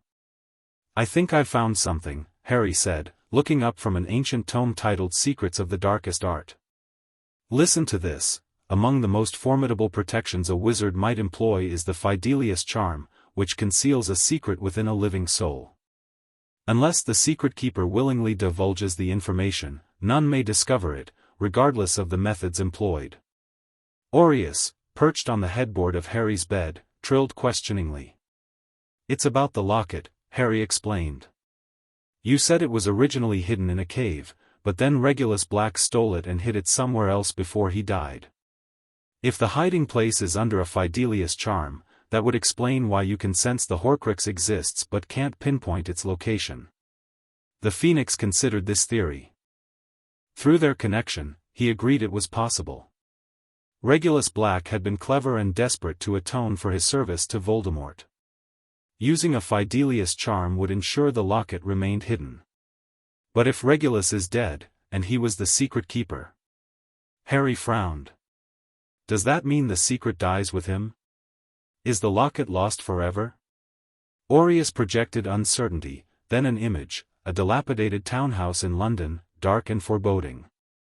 Number 12, Grimmauld Place, the ancestral home of the Black family, where Regulus had lived and died. You think the locket might be there? But wouldn't you be able to sense it if it were? The Phoenix's response was complex. The house contained many dark artifacts that might mask the Horcrux's specific signature, and powerful family magic protected the building itself, creating a blind spot in Aureus's perception. Harry chewed his lip thoughtfully. So we'd have to go there in person to search. But how? The place probably has all sorts of protections against intruders. Aureus projected a new image, a wizened, bat-eared creature with a perpetual sneer, a house elf. Regulus's house elf? Harry guessed. He might know where the locket is hidden. But how do we find him? The solution, when it came to Harry later that night, was elegant in its simplicity. House elves were bound to come when called by their masters. While Harry wasn't Creature's master, he could attempt to call the elf with enough magical intent behind the summons. If Creature chose to respond, they might learn the locket's location. The next day, in their practice woods, Harry stood in a small clearing with Aureus watching from a nearby branch. He had spent hours researching house elf magic, learning that while they were bound to their masters by powerful magic, they also possessed considerable autonomy and could choose to respond to others in certain circumstances. "Let's try it," Harry said, centering himself. He focused his intent, gathering his magic, and called out clearly, "Creature, house elf of the noble and most ancient house of Black, I request your presence on a matter concerning Master Regulus." Nothing happened for several long moments. Harry was about to try again when a loud crack split the air. Before him stood the very house elf from Aureus's vision, ancient, stooped, with ears like a bat's and bloodshot eyes that widened in shock at the sight of Harry. "Who calls Creature?" the elf croaked, his voice harsh from disuse. "Who speaks Master Regulus's name?" Harry kept his voice calm and respectful. "My name is Harry Potter. I called you because I need to talk to you about something Regulus was working on before he died, something important that he wanted completed." Creature's eyes narrowed suspiciously. What would Harry Potter know of Master Regulus's work? Master Regulus died serving the noble house of Black. "I know about the locket," Harry said quietly. "The locket that Voldemort hid in a cave, that Regulus stole and asked you to destroy." The effect was immediate and dramatic. Creature let out a wail of anguish, pulling at his ears and rocking back and forth. How does Harry Potter know? How? No one knows Creature's shame. No one knows Creature's failure. "Creature, please," Harry said, kneeling to bring himself to the elf's level. "I'm not here to blame you. I want to help finish what Regulus started. I want to destroy the locket, just as he asked you to do." The house elf stared at Harry with wide, tear-filled eyes. Harry Potter would help Creature fulfill Master Regulus's final order? "Yes," Harry said firmly. "But first, I need to know, do you still have the locket? Do you know where it is?" Creature hesitated, decades of ingrained secrecy warring with his desperate desire to complete his master's last command. Finally, he nodded jerkily. "Creature has kept it safe. Creature has tried everything to destroy it, but nothing works. Nothing. The locket is protected by dark magic, evil magic. We can destroy it," Harry assured him, glancing at Aureus. "We have the means. Will you bring it to us?" The house elf wrung his hands. "Creature should not. Creature has orders to keep Black family treasures safe." "This isn't a treasure," Harry said gently. "It's a piece of the Dark Lord's soul. Regulus gave his life to steal it because he knew how dangerous it was. He wanted it destroyed." Tears streamed down Creature's wrinkled face. Master Regulus was good, so good to Creature. Not like the rest. He ordered Creature to destroy the locket, but Creature has failed for years and years. You haven't failed, Harry said firmly. You've kept it safe until the right time. That time is now. There was a long silence as Creature struggled with himself. Then, with a decisive nod, he vanished with another loud crack. Harry waited tensely, worried the elf might not return, but within minutes Creature reappeared, holding a heavy golden locket decorated with an ornate S in glittering green stones. Harry felt it immediately, the malevolent presence of Voldemort's soul fragment, similar to what he had sensed from the diadem and the ring. That's it, he whispered. Creature held the locket out with trembling hands. Can Harry Potter truly destroy it? Yes, Harry promised. Watch. He looked to Aureus, who spread his magnificent wings and flew to Harry's side. The phoenix had remained silent and motionless during the exchange with Creature, but now he revealed himself fully. The house elf gasped, his eyes bulging even further. A phoenix, he croaked in awe. A phoenix helps Harry Potter.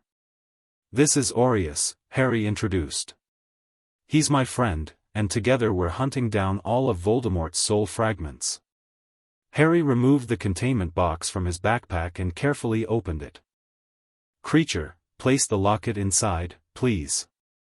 The house elf hesitated only briefly before dropping the locket into the box. Harry sealed it quickly, containing the dark magic within. Now stand back, he warned. Aureus took flight, circling above the clearing as Harry placed the containment box in the center. They had refined their destruction method since the ring, developing a safer, more controlled approach. Harry stepped back, joining Creature at the edge of the clearing. Cover your ears, he told the elf. Aureus let out a haunting cry that seemed to vibrate through the very air. Then he dove, his entire body engulfed in brilliant golden flame. As he connected with the containment box, there was a blinding flash and a sound like 1,000 screams compressed into a single moment. Harry shielded his eyes, feeling the wave of dark magic pulse outward before dissipating. When he looked again, Aureus was hovering above the now melted box. In the center lay the remains of Slytherin's locket, blackened, twisted, and completely cleansed of Voldemort's soul fragment.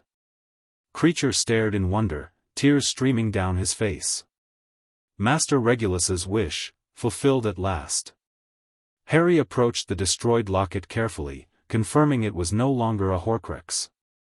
He picked up the ruined piece of jewelry and brought it to Creature. Would you like to keep this? As a reminder of Regulus's courage? The house elf took the locket with trembling hands, clutching it to his chest. Harry Potter has done what Creature could not. Harry Potter has honored Master Regulus's sacrifice. He looked up at Harry with newfound respect and something close to reverence. If Harry Potter ever needs Creature's help, he has only to call. Thank you, Creature, Harry said sincerely. I'll remember that. After the house elf disappeared with another crack, Harry turned to Aureus with a grin of triumph. 3 down, 3 to go. We're halfway there. The phoenix trilled in agreement, though his expression remained serious. They had been fortunate with the locket, finding Creature had been easier than expected. The remaining Horcruxes would present their own unique challenges, and time was growing short. In less than 3 years, Harry would be expected at Hogwarts, where maintaining their secrecy would become infinitely more difficult. I know, Harry said, reading his friend's concern. We need to pick up the pace. The cup at Gringotts and the diary at Malfoy Manor are next. Neither will be easy. Aureus projected agreement, along with a reminder that Harry should continue strengthening his magical abilities. Breaking into a goblin bank and a dark wizard's manor would require all the skill and power he could muster. No pressure, then, Harry said wryly, but his eyes shone with determination. 3 Horcruxes destroyed before his 8th birthday, he was no longer the helpless child who had lived in a cupboard.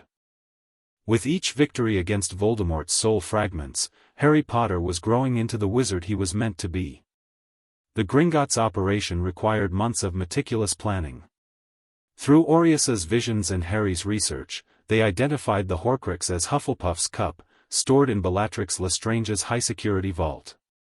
Breaking into Gringotts was considered impossible. The Goblin Bank's protections were legendary, with dragons guarding the deepest vaults and curses that would trap or kill unwary intruders.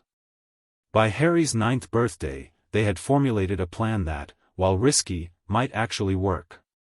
It hinged on a unique property of Phoenix magic. Aureus could flame travel to places he had never physically visited if he could establish a clear magical connection to an object or person there. The cup, being a Horcrux, had a distinctive magical signature that Aureus could theoretically lock onto. But you said flame travel has limitations, Harry reminded the Phoenix as they reviewed their plan in the woods. You can't take me too far, and you need to visualize the destination. Aureus acknowledged this, but projected confidence in his ability to create a temporary magical tether to the cup. He couldn't transport them directly into the vault. Gringotts' protections prevented such direct access, but he could get them into the tunnels nearby, bypassing much of the bank's security. And once we're in the tunnels, we still need to deal with the dragon, the goblin guards, and whatever curses are on the vault itself, Harry mused, tapping his pen against his journal. Not to mention the Gemino and Flagranti curses you sensed on the vault's contents. They had spent weeks researching countermeasures for each obstacle.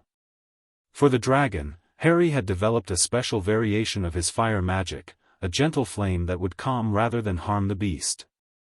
For the goblins, they would rely on stealth and timing, slipping through during shift changes Aureus had observed. And for the vault curses, Harry had practiced specialized shield charms that should allow him to retrieve the cup without triggering the multiplication and burning hexes. I still think we should wait until winter, Harry said. August is their busiest month. Even at night, there will be more staff than usual. Aureus projected disagreement, along with a sense of urgency. The longer they waited, the greater the risk that Voldemort would find a way to return. 3 Horcruxes remained, the cup, the diary, and Nagini, the snake that would become the final Horcrux if Voldemort regained a physical form. They needed to act now, while all their intelligence on Gringotts was current. You're right, Harry conceded. As usual. He grinned at his feathered friend. Tonight, then?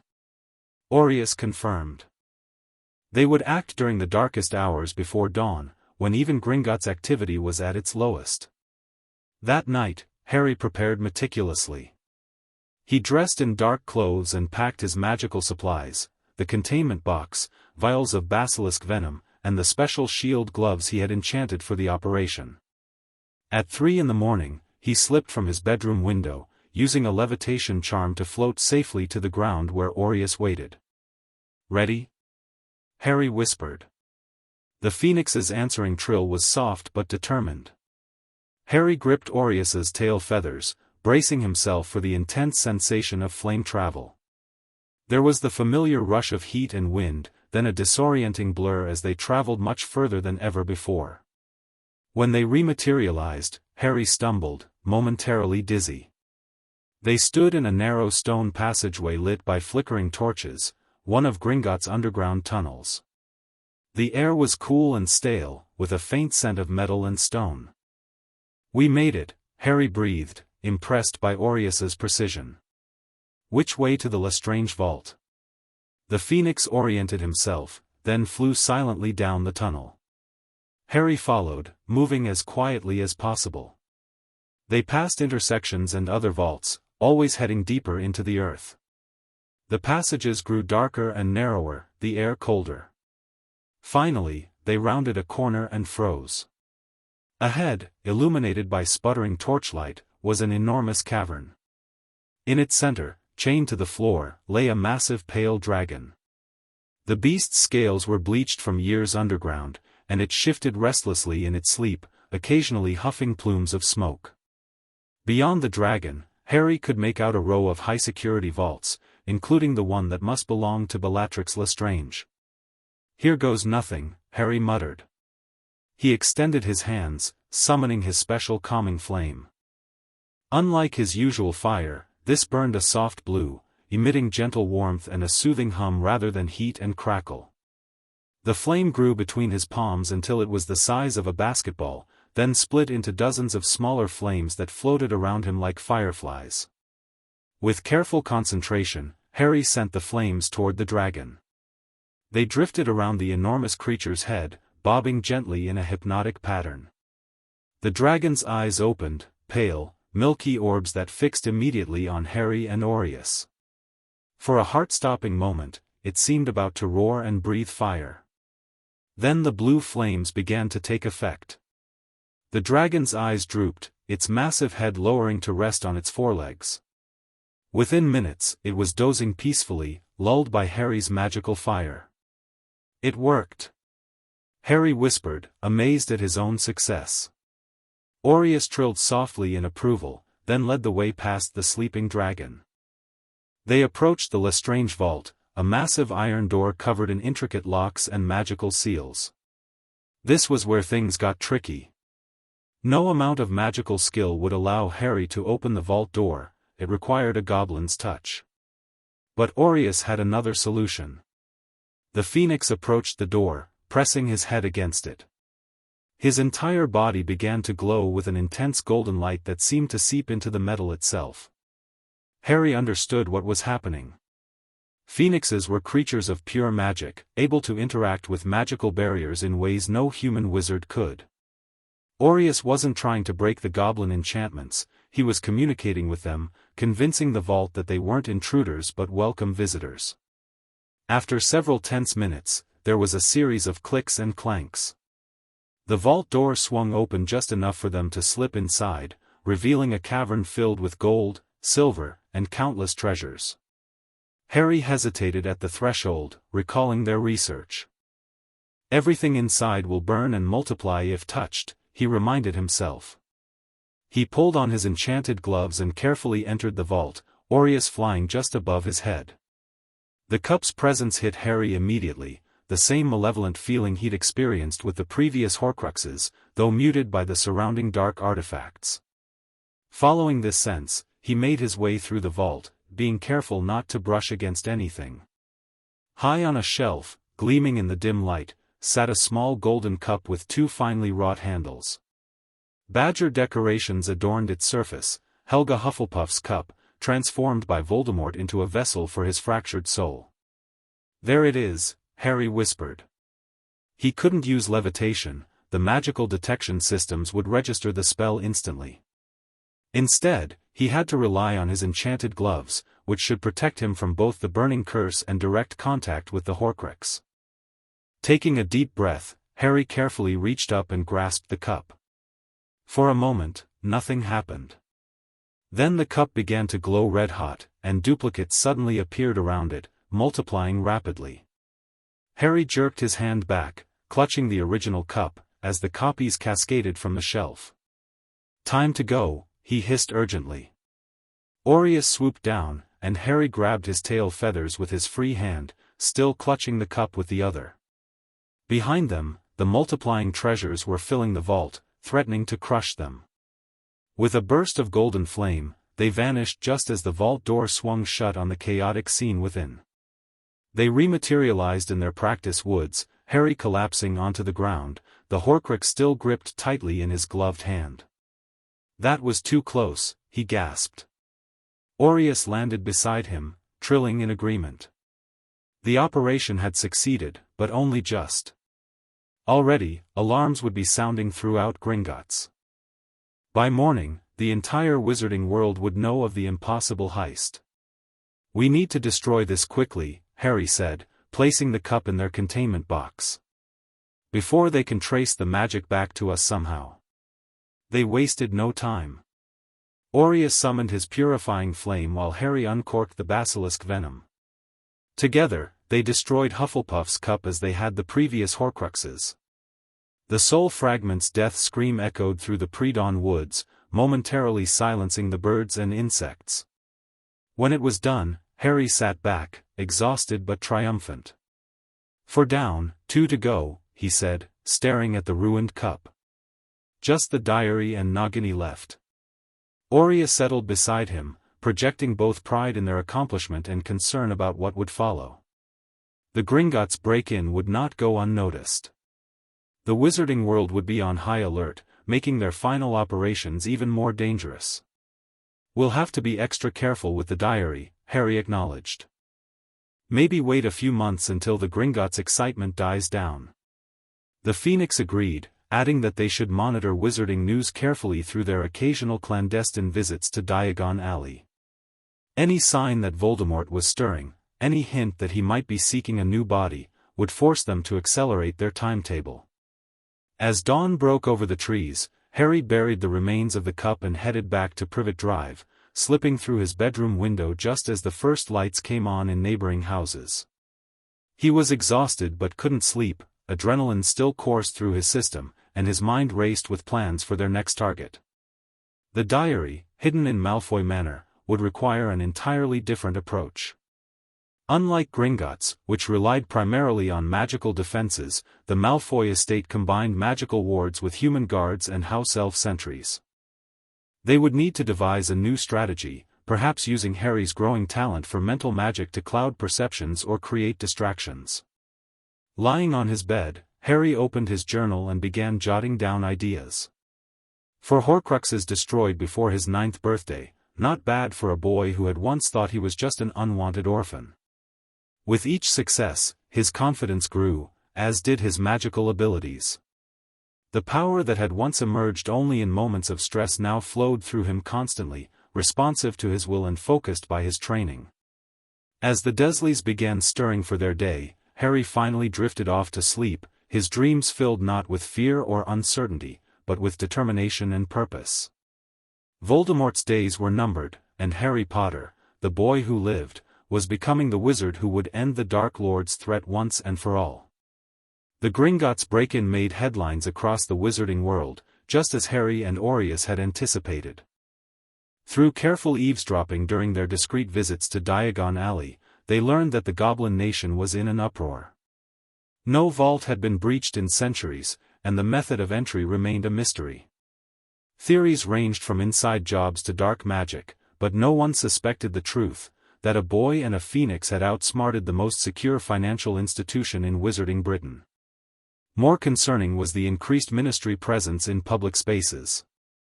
Aurors patrolled Diagon Alley regularly, and security at key wizarding locations had been heightened. This complicated their plans for the diary considerably, forcing them to delay and rethink their approach. By Harry's 10th birthday, they were ready to make their move against the penultimate Horcrux. The plan was audacious but carefully considered. Unlike their previous operations, which had relied on stealth and speed, this one would use misdirection and timing. "The Malfoys will be attending the Ministry's summer gala tonight," Harry confirmed, reading from a clipping of the Daily Prophet he had snagged during their last visit to Diagon Alley. "Lucius, Narcissa, and even their son Draco are expected to attend. The house will be guarded only by house elves." Aureus projected agreement, along with a reminder that house elf magic was powerful and not to be underestimated. However, they had an advantage: their experience with creature. The Black family house elf had provided invaluable insights into house elf magic and how to circumvent it without causing harm to the elves themselves. "I still feel bad about putting them to sleep," Harry admitted. "But it's better than risking a confrontation. They're bound to protect the Malfoy home and possessions, they wouldn't have a choice." The Phoenix understood Harry's ethical concerns but reaffirmed the necessity. The diary was perhaps the most dangerous Horcrux yet, capable of possession and active malevolence rather than the passive corruption of the others. Retrieving it quickly and cleanly was paramount. That evening, Harry prepared as he had for previous operations, dressing in dark clothes and packing their specialized equipment. But this time, he added something new, a small vial of potion he had brewed himself, following a recipe in an advanced text. The draught of living death, modified to affect house elves and last only a few hours, would ensure they could search Malfoy Manor without interference. "Ready?" Harry asked Aureus as they stood in their practice woods under the rising moon. The Phoenix trilled softly. They had timed their operation precisely. The Malfoys would be at the Ministry Gala for at least 4 hours, giving them ample time to locate the diary and escape without a trace. Harry gripped Aureus's tail feathers, and they vanished in a burst of golden flame.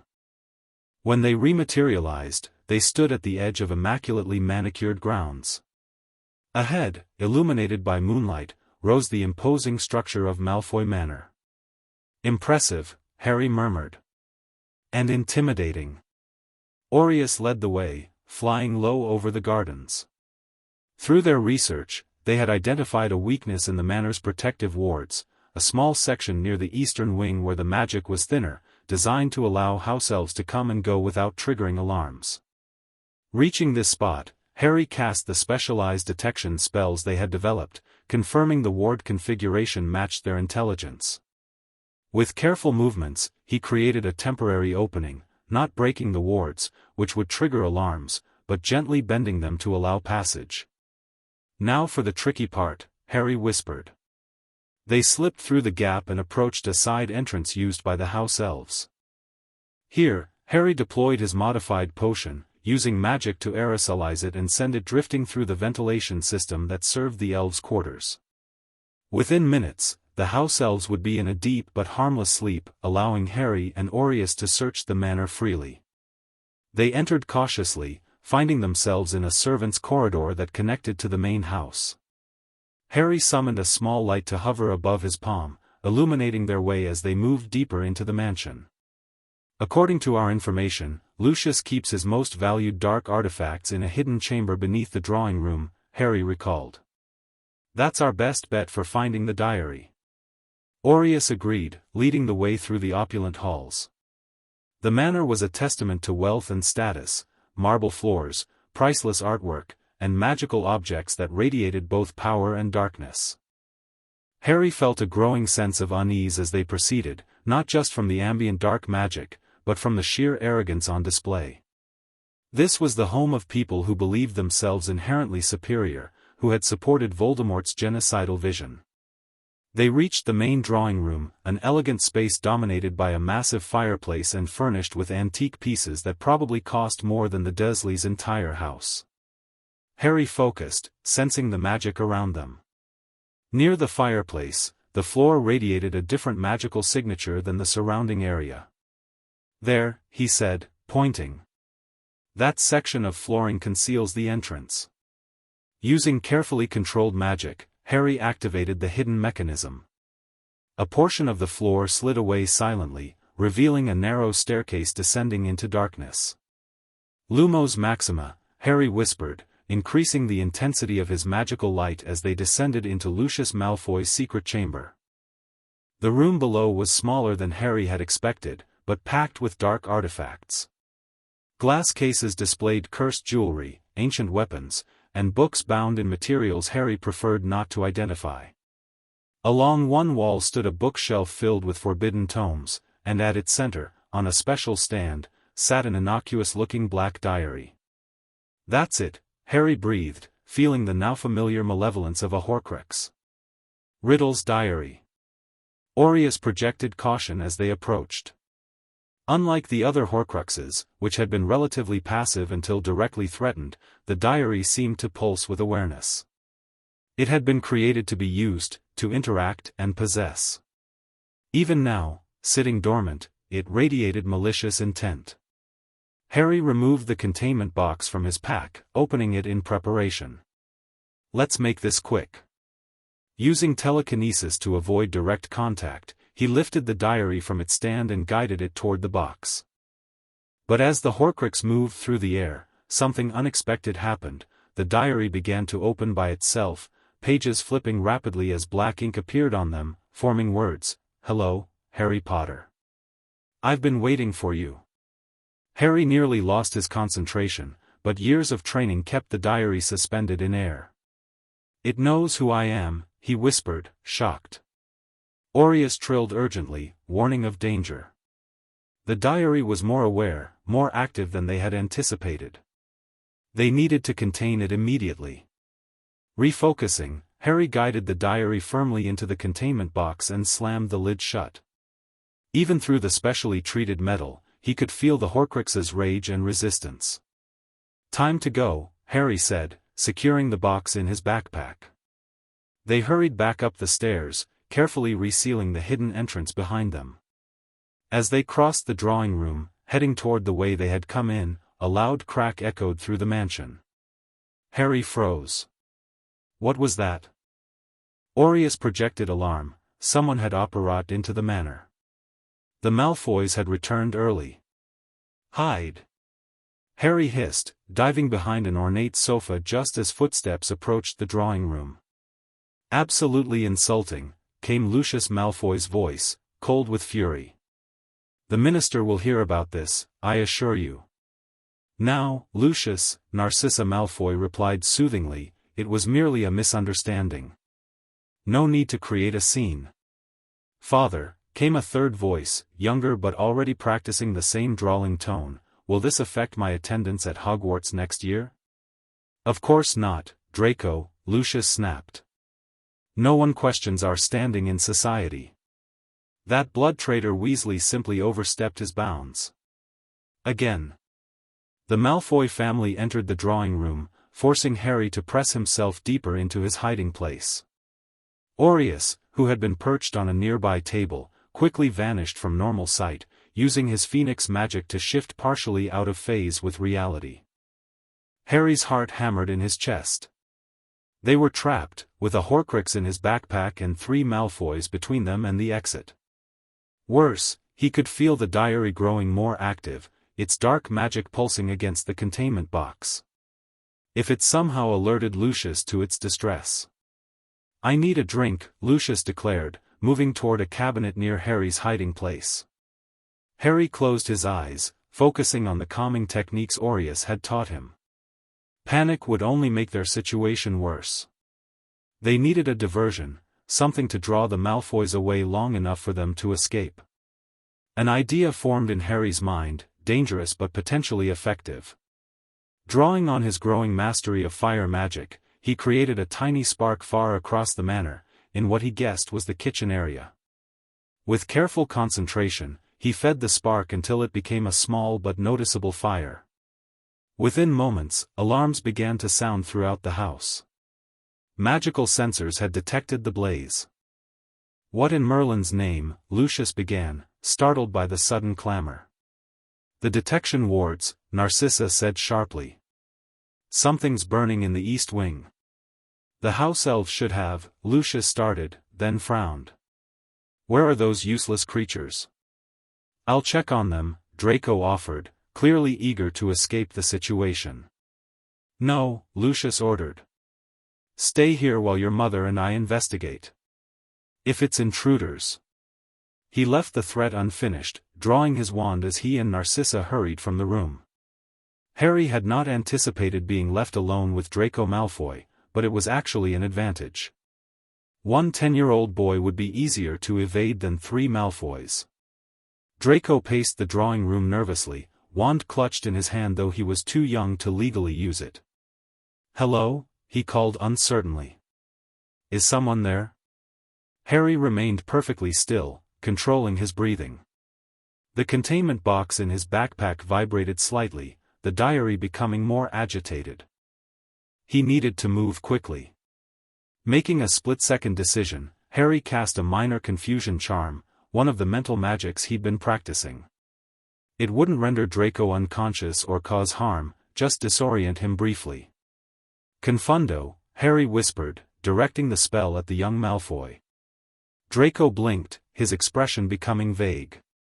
He lowered his wand, momentarily forgetting why he had drawn it in the first place.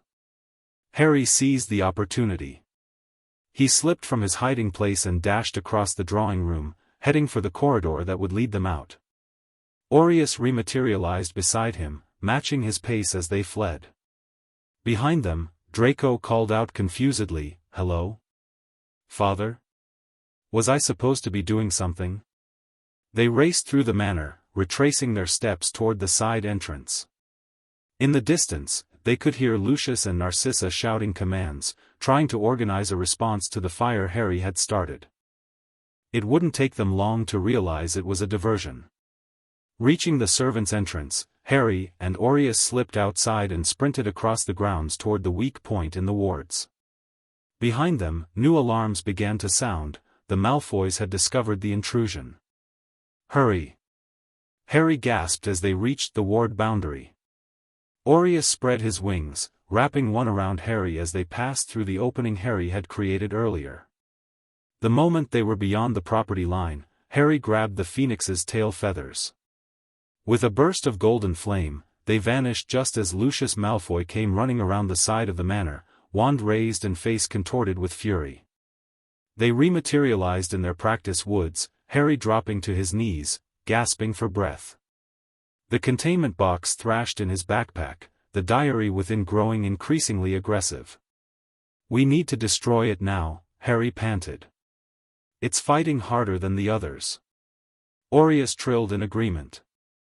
They had planned to take more precautions with this Horcrux, but its unexpected awareness and activity left them no choice. They had to destroy it immediately. Harry carefully removed the containment box, setting it on the ground in their usual ritual space.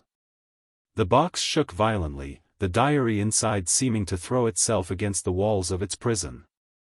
"Ready?" Harry asked, removing a vial of basilisk venom from his pack. Aureus spread his magnificent wings, summoning his purifying fire. Together, as they had 4 times before, they prepared to destroy a piece of Voldemort's fractured soul. Harry opened the containment box with telekinesis, revealing the diary within. It flipped open instantly, pages turning rapidly as ink appeared again. "You cannot destroy me, Harry Potter. I am Lord Voldemort. I am immortal." "Not anymore," Harry said grimly. "Now." Aureus unleashed a concentrated beam of phoenix fire while Harry simultaneously poured basilisk venom onto the diary. The reaction was the most violent they had yet witnessed. The diary seemed to scream, a high, cold sound that existed more in Harry's mind than in the physical world. Black ink poured from the pages like blood, forming patterns that resembled faces twisted in agony. A spectral figure began to rise from the diary, the shadowy outline of a handsome young man with hatred in his transparent eyes. But before it could fully form, Aureus intensified his fire, and the apparition dissolved into smoke and nothingness. The diary convulsed one final time, then lay still, a smoking hole burned through its center. The oppressive feeling of dark magic vanished, replaced by the clean night air of the forest. "5 down," Harry whispered, slumping in exhaustion. "Just Nagini left." Aureus settled beside him, equally drained. Through their connection, the Phoenix conveyed both triumph and concern. They had succeeded in destroying 5 Horcruxes, but each operation had increased their risk of detection. The wizarding world was on high alert now, between the Gringotts break-in and tonight's intrusion at Malfoy Manor. "I know," Harry said, responding to his friend's unspoken thoughts. "We can't keep this up much longer without being caught. But we're almost done. Just one more, and Voldemort will be mortal again." The Phoenix projected a troubling thought: Nagini, the snake, wasn't yet a Horcrux. According to Aureus's mysterious perception of time and possibility, Voldemort would create his final Horcrux using the snake only after regaining a rudimentary body. "So what do we do?" Harry asked. "Wait until he returns and hope we can get to the snake before he becomes too powerful." Aureus didn't have a simple answer. The future was in flux, possibilities branching like countless paths in a forest. In some futures, Voldemort never returned. In others, he found different ways to cheat death. The most consistent path, however, led to a confrontation at Hogwarts, Harry's destined place of power, where the final battle would be decided. "So we've done all we can for now," Harry summarized. "The rest will unfold once I go to Hogwarts." The Phoenix confirmed, adding a sense of cautious optimism. With 5 Horcruxes destroyed, Voldemort was already significantly weakened. When he attempted to return, he would be vulnerable in ways he never anticipated. Harry carefully gathered the remains of the diary and buried them deep in the forest soil, as he had done with the previous Horcruxes. It seemed fitting somehow, returning these corrupted objects to the earth now that they had been cleansed. As they walked back toward Privet Drive, Harry reflected on how far they had come. In just over 6 years, he had transformed from an unwanted orphan living in a cupboard to a powerful young wizard who had successfully hunted and destroyed 5 pieces of the darkest wizard's soul. His life had purpose now, direction that went beyond merely surviving the Dursleys. "One more year until Hogwarts," Harry said as they approached the edge of the woods. "One more year to prepare for whatever comes next." Aureus trilled in agreement. They would use this time wisely, strengthening Harry's magical abilities, particularly his defensive skills, and planning for their new life at Hogwarts. For the Phoenix would accompany Harry to school, maintaining their partnership in a new environment filled with both allies and potential complications. As the stars shone overhead, Harry felt a deep sense of accomplishment mingled with nervous anticipation. The hardest part of their quest was behind them, but the final chapter, the confrontation with Voldemort himself, still lay ahead. But with Aureus by his side and 5 Horcruxes destroyed, Harry Potter faced the future not with fear, but with determination and hope. Harry's 11th birthday dawned bright and clear. He had been expecting his Hogwarts letter for weeks, ever since Aureus had explained the school's acceptance process. Still, when a tawny owl tapped at his bedroom window that morning, carrying an envelope of thick yellowish parchment addressed in emerald green ink, Harry couldn't help the surge of excitement that raced through him. "It's here," he whispered to Aureus, who watched from atop Harry's wardrobe. "My Hogwarts letter." The Phoenix trilled happily as Harry opened the envelope with trembling fingers. Inside were 2 pieces of parchment, the acceptance letter itself and a list of required supplies. Harry read both carefully, though he already knew their contents from Aureus's shared memories. "We'll need to go to Diagon Alley," Harry said, already planning. "Officially this time, not just our quick reconnaissance visits."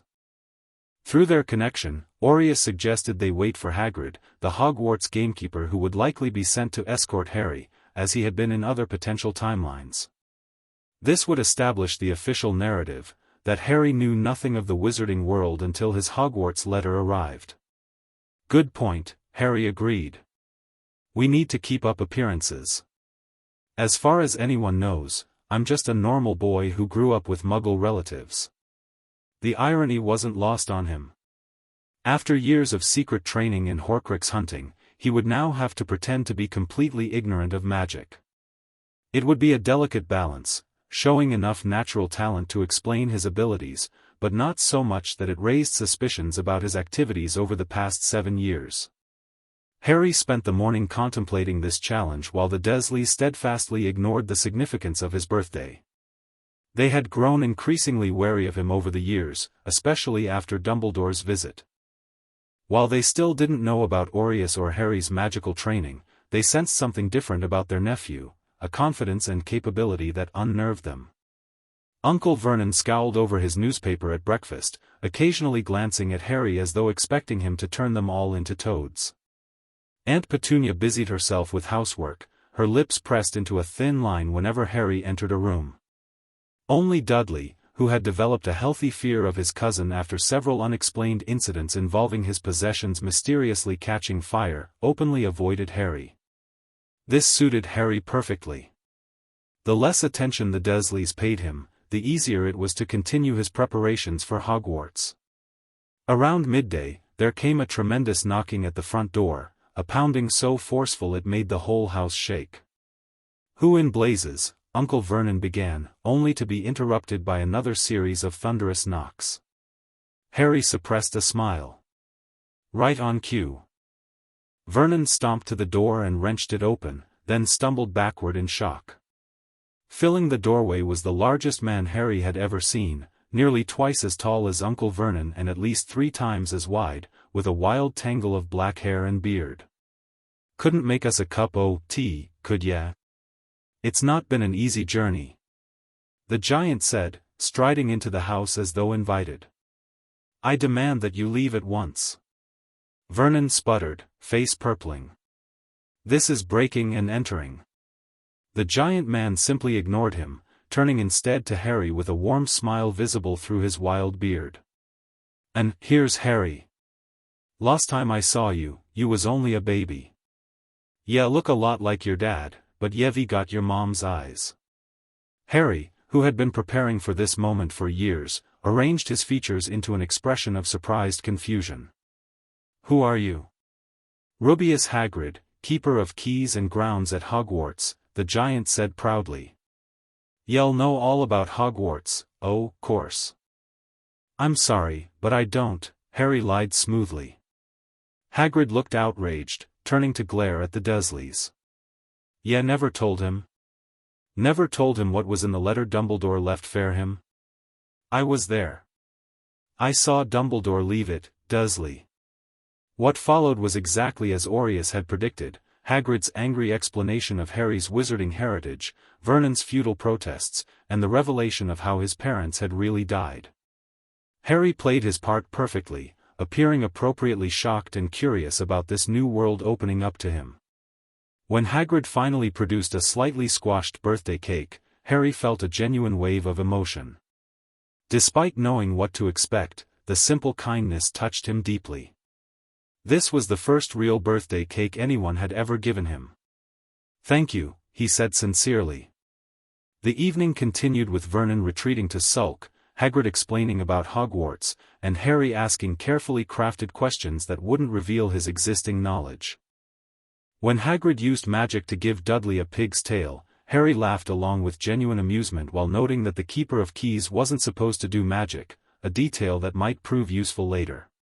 Finally, as Hagrid settled in for the night on the sofa, which sagged precariously under his weight, Harry retreated to his bedroom, where Aureus waited. "Perfect," Harry whispered to the Phoenix. "Everything's proceeding exactly as you said it would. Tomorrow we go to Diagon Alley, and I become an official wizard in training." Aureus trilled softly, reminding Harry of their agreed-upon approach. At Hogwarts, Harry would need to navigate a complex web of relationships and expectations. People would have preconceived notions about the boy who lived, and Dumbledore in particular would be watching him closely. "I know," Harry sighed. "I need to be careful. Show enough talent to be respected but not so much that people get suspicious. Make friends but keep our secrets. And most importantly, prepare for whatever's coming with Voldemort." The Phoenix nodded, projecting confidence in Harry's abilities. They had spent years preparing for this transition. Now it was time to put their plans into action. The next day unfolded much as expected. Harry accompanied Hagrid to London, feigning appropriate wonder at the Leaky Cauldron, Diagon Alley, and Gringotts, where the goblins gave no sign of recognizing him from the break-in. He selected his school supplies with care, choosing quality items but nothing that would draw undue attention. At Ollivander's, Harry experienced a genuine surprise. He had expected to receive the Holly and Phoenix feather wand that Aureus had shown him in visions, the brother wand to Voldemort's. Instead, after trying nearly every wand in the shop, he was matched with an unusual combination: cedar and phoenix feather, 11 inches, surprisingly swishy. "Curious," Mr. Ollivander murmured, his silver eyes fixed on Harry. "I expected. But no matter. The wand chooses the wizard, Mr. Potter, and this one has chosen you. Cedar for loyalty and perception, Phoenix feather for independence and broad magical capacity. A powerful combination for a wizard who walks his own path." Harry felt the wand warm in his hand, responding to his touch as though greeting an old friend. Through his connection with Aureus, he understood what had happened. Their years of partnership had changed Harry's magical signature, making him resonate with a different wand than the one fate had originally intended for him. "It's perfect," Harry said, and he meant it. This wand felt right in a way that transcended Ollivander's explanation, as though it had been waiting for him specifically, for the wizard he had become rather than the one he might have been.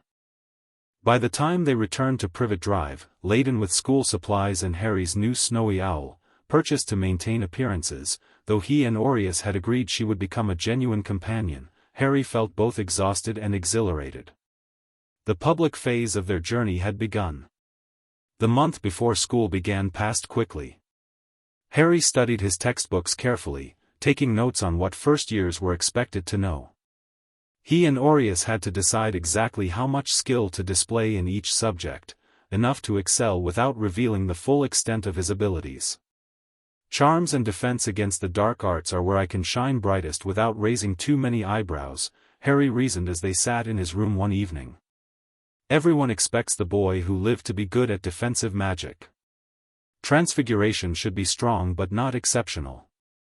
Potions. He grimaced. Based on what you've shown me about Snape, I should probably hold back there regardless of my actual ability.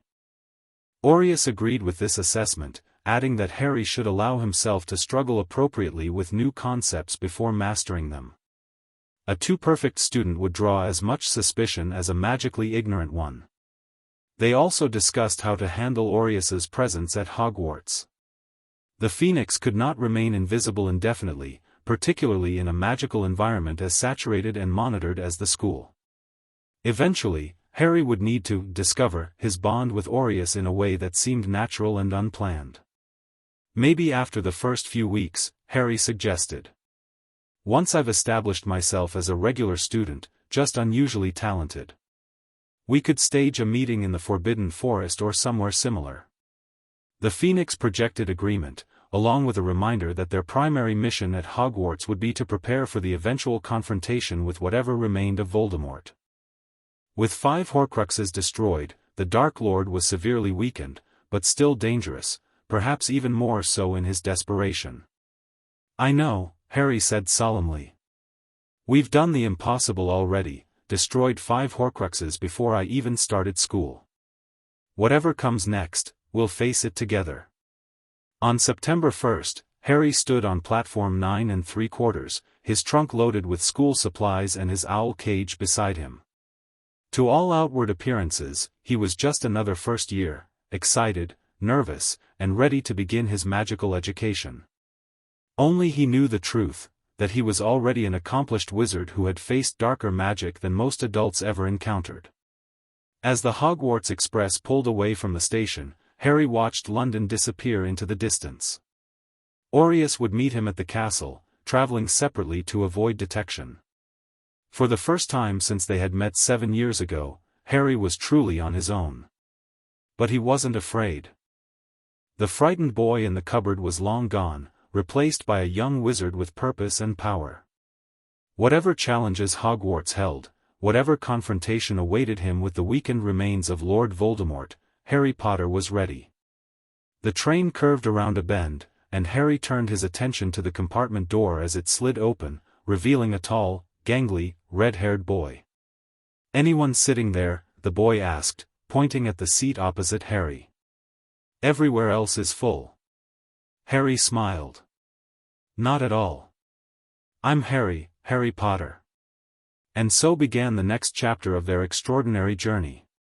Chapter 3, The Boy Who Lived Differently. The Hogwarts Express rattled northward through the English countryside, carrying Harry Potter toward a destiny he had been actively reshaping for 7 years. Outside the window, emerald fields gave way to wild moors as Harry sat across from Ron Weasley, carefully maintaining the facade of an ordinary 11-year-old discovering magic for the first time. Are all your family wizards? Harry asked, knowing the answer but needing to play his part. Ron nodded. I think Mum's got a second cousin who's an accountant, but we never talk about him. Harry smiled, genuinely enjoying the redhead's company despite the pretense. There was something refreshing about Ron's straightforward nature after years of elaborate secrecy and careful planning. So you must know loads of magic already, Harry said, watching Ron's reaction. The boy shrugged. Not really. I mean, you can't do proper spells till you get to Hogwarts. I tried to turn my rat yellow yesterday, but it didn't work. Want to see? Before Harry could answer, their compartment door slid open. A girl with bushy brown hair and rather large front teeth stood in the doorway, already wearing her Hogwarts robes. Has anyone seen a toad? A boy named Neville's lost one, she said in a bossy sort of voice. No, Ron replied, but Harry studied the girl with interest. This was Hermione Granger, brilliant, loyal, and in another timeline, one of his closest friends. Aureus had shown him glimpses of possible futures where her intelligence had saved them countless times. "We haven't seen a toad," Harry said more politely, "but I could help look if you'd like." Hermione's attention fixed on him, her eyes widening slightly as she noticed his scar. "You're Harry Potter. I've read all about you, of course. You're in modern magical history, the rise and fall of the dark arts, and great wizarding events of the 20th century. Am I?" Harry asked, feigning surprise while inwardly noting which books contained information about him. He'd read them, of course, but couldn't admit that. "I didn't know that." "Goodness, didn't you know?" "I'd have found out everything I could if it was me," Hermione said. "Do either of you know what house you'll be in?" "I've been asking around, and I hope I'm in Gryffindor. It sounds by far the best. Anyway, I'd better go and look for Neville's toad. You two had better change into your robes, I expect we'll be arriving soon." After she left, Ron rolled his eyes. "Whatever house I'm in, I hope she's not in it." Harry frowned slightly. "She seems all right. Just nervous and trying to impress people, I think." The remainder of the journey passed quickly.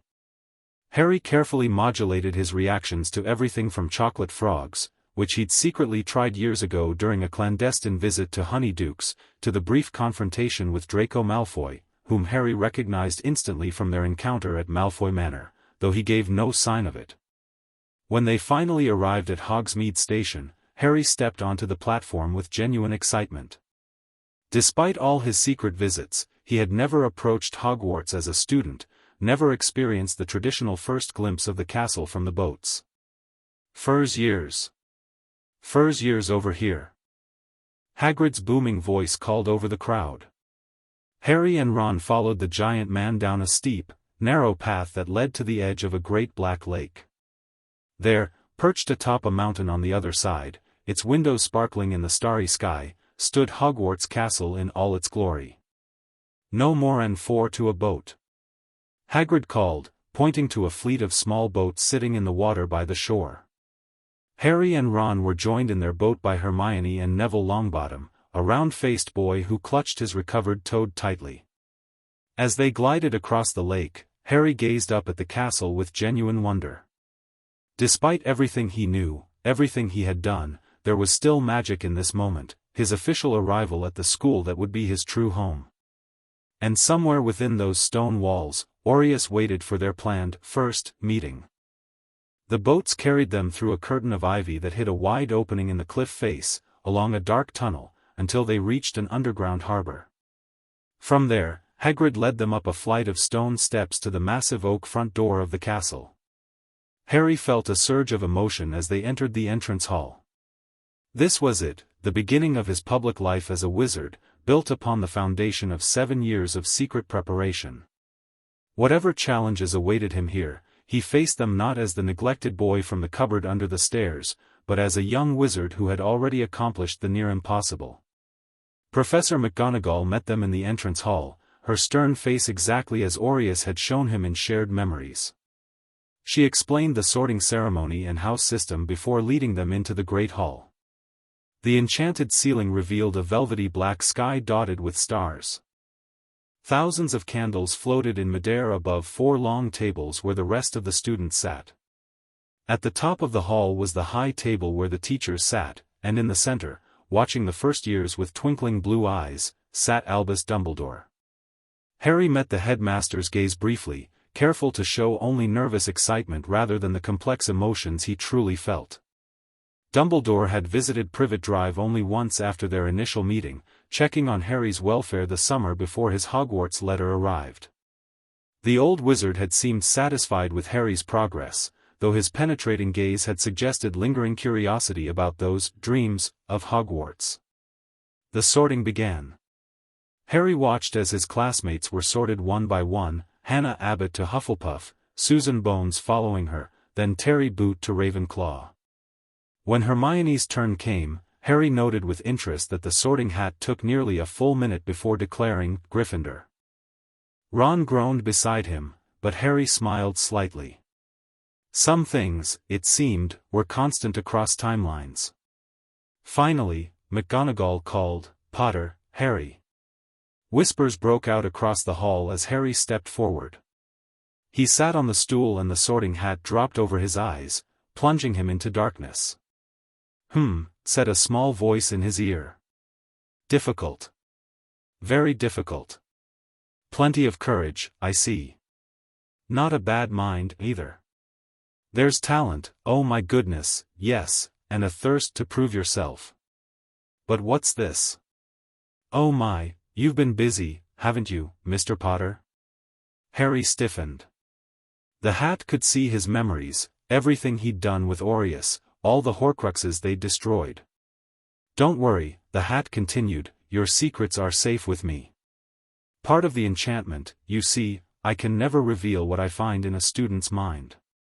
But this is extraordinary, you've accomplished more before your first year than many wizards do in a lifetime. I had help, Harry thought. Indeed, a most unusual companion. The Phoenix chose well. But where to put you?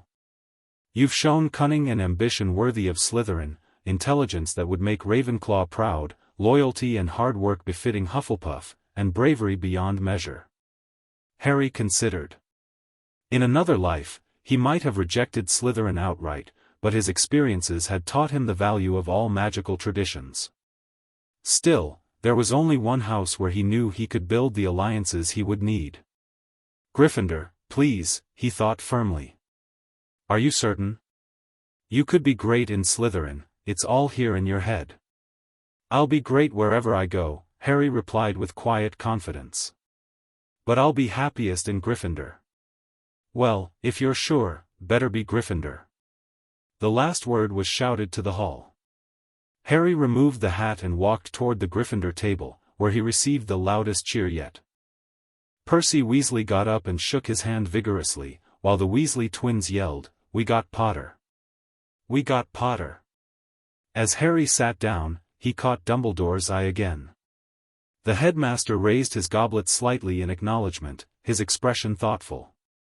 Harry nodded respectfully before turning his attention back to the sorting. When Ron joined him at the Gryffindor table minutes later, Harry clapped as enthusiastically as anyone.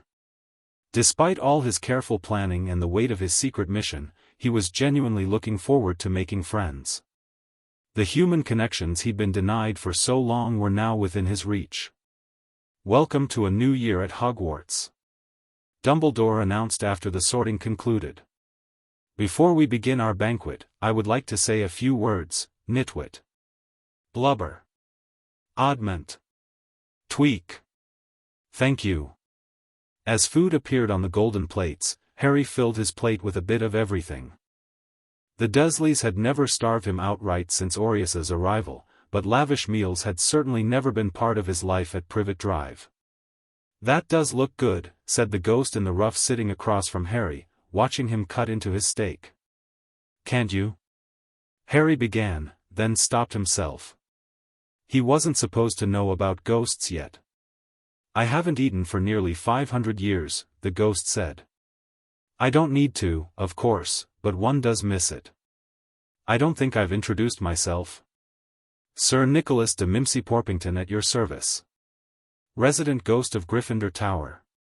I know who you are. Ron interrupted suddenly. My brothers told me about you, you're nearly headless Nick. I would prefer you to call me Sir Nicholas de Mimsy, nearly headless. How can you be nearly headless? Seamus Finnegan asked. Harry watched with practiced surprise as Nick demonstrated his nearly severed head, then steered the conversation toward Gryffindor's chances for the House Cup. Throughout dinner, he balanced carefully between showing interest in the magical world and revealing too much knowledge. When Percy mentioned Professor Quirrell, Harry made a point of looking over at the defense against the dark arts teacher. A sharp, hot pain shot across the scar on Harry's forehead the moment his eyes met Quirrell's. Ouch! Harry clapped a hand to his head, genuinely startled. What is it? Percy asked. Nothing, Harry said, lowering his hand. This was unexpected, his scar hadn't hurt since Aureus had cleansed the Horcrux from it 7 years ago. He looked at Quirrell again, this time with his magical senses alert. There was something, off about the nervous professor, something dark that reminded Harry of the Horcruxes they'd destroyed. With growing alarm, he realized what Aureus had sensed but never fully explained: Voldemort wasn't merely seeking a return, he was already here, somehow attached to Quirrell. So that's what we're facing, Harry thought grimly.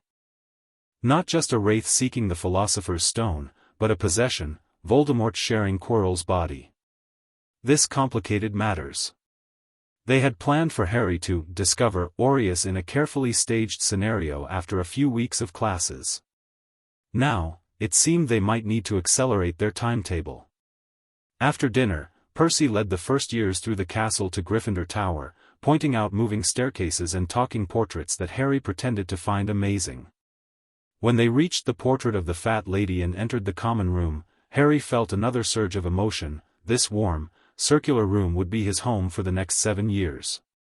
In the dormitory, Harry claimed a bed between Ron's and Neville's, unpacking the few possessions he had brought from Privet Drive.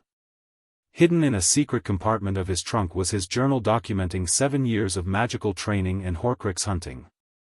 It was protected by layers of enchantments that would make it appear as blank parchment to anyone but him. As his dorm mates fell asleep around him, Harry lay awake, thinking. Quirrell's presence, or rather, Voldemort's presence within Quirrell, changed everything. They had destroyed 5 Horcruxes, leaving Voldemort vulnerable, but not yet defeated.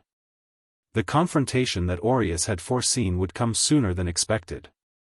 Harry needed to meet with his Phoenix companion as soon as possible. Tomorrow, he decided. After classes, he would find a way to slip into the Forbidden Forest for their planned first meeting. With that resolution, Harry finally drifted off to sleep, his dreams filled with images of a turbaned professor and a magnificent golden phoenix battling amidst flames. Harry's first week at Hogwarts was a delicate balancing act. In classes, he deliberately tempered his responses, answering questions correctly but not perfectly, performing spells successfully but not flawlessly. He needed to establish himself as talented but not suspiciously so, a naturally gifted student rather than one with 7 years of secret training. In charms, he let Hermione outshine him, though he could have performed the levitation charm wandlessly had he chosen to. In transfiguration, he turned his match into a needle on the 3rd attempt rather than the 1st, earning an approving nod from Professor McGonagall but not the rare smile she gave Hermione. Potions presented a particular challenge. The moment Harry entered the dungeon classroom, Snape fixed him with a look of intense dislike. Through Aureus, Harry knew of the complex history between Snape and his parents, the love Snape had harbored for Lily, the rivalry with James, and the guilt that had driven the potions master to protect Harry despite his hatred. When Snape began the class by targeting Harry with difficult questions, Harry was prepared. He answered with partial knowledge, enough to show he had opened his textbook, but not the comprehensive understanding he actually possessed. "I don't know, sir," he said to the question about asphodel and wormwood, then added, "but I think it's something to do with sleeping." Snape's lip curled.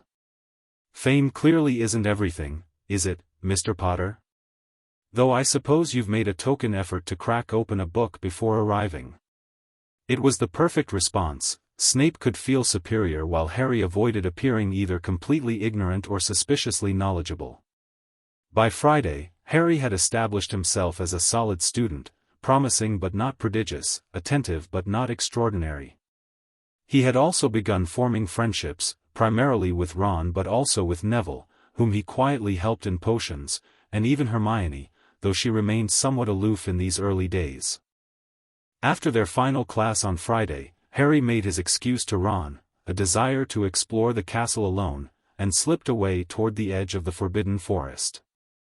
They had chosen a specific clearing not far from the boundaries, close enough that Harry could plausibly wander there accidentally, yet deep enough to ensure privacy. As he approached the tree line, Harry felt a familiar warmth in his chest. Aureus was nearby.